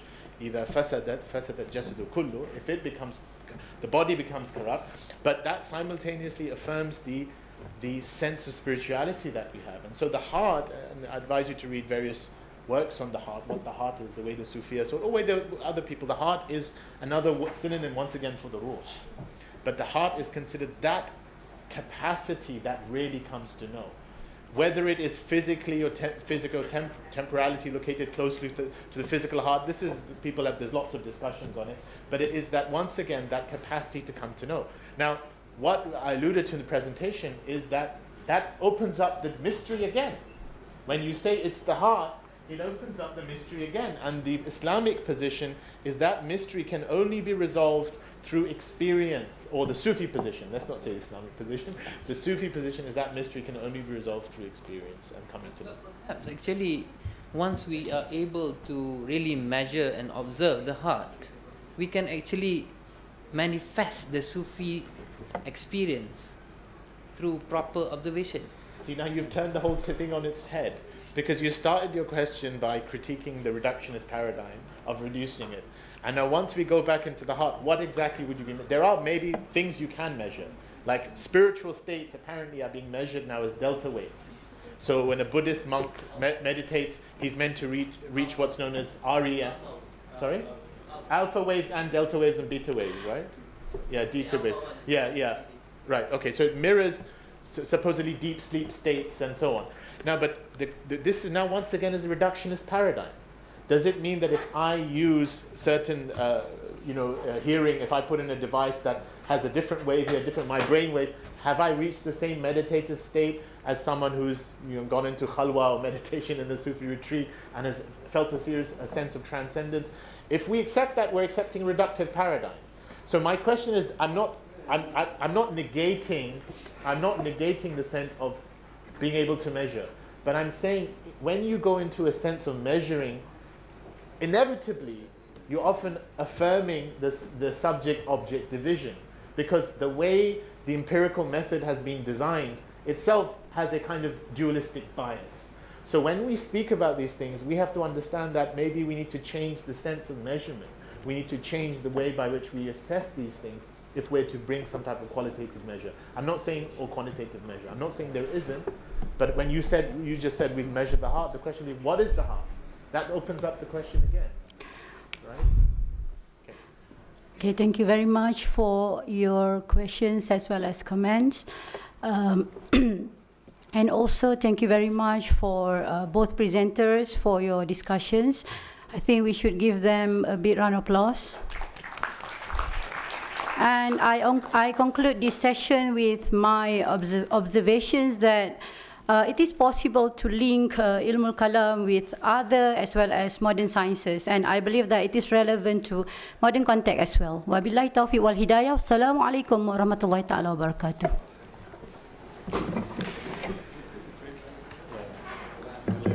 Jazakallah khairan, Dr. Nur Surya. Yeah, it was very uplifting to see all the discussions and going into the combination of Sufism into Kalam, which is necessitated by the philosophy of mind by the West. Alhamdulillah, so now we come to the end of today's panel, but we'd like to seek your cooperation to have a group photo over here. So if you would make your way, we will arrange ourselves here. The tall one, go to the back. Tafaddalu. Yes, you're the first one. This laptop can, oh, you need the laptop. Maybe put it up here.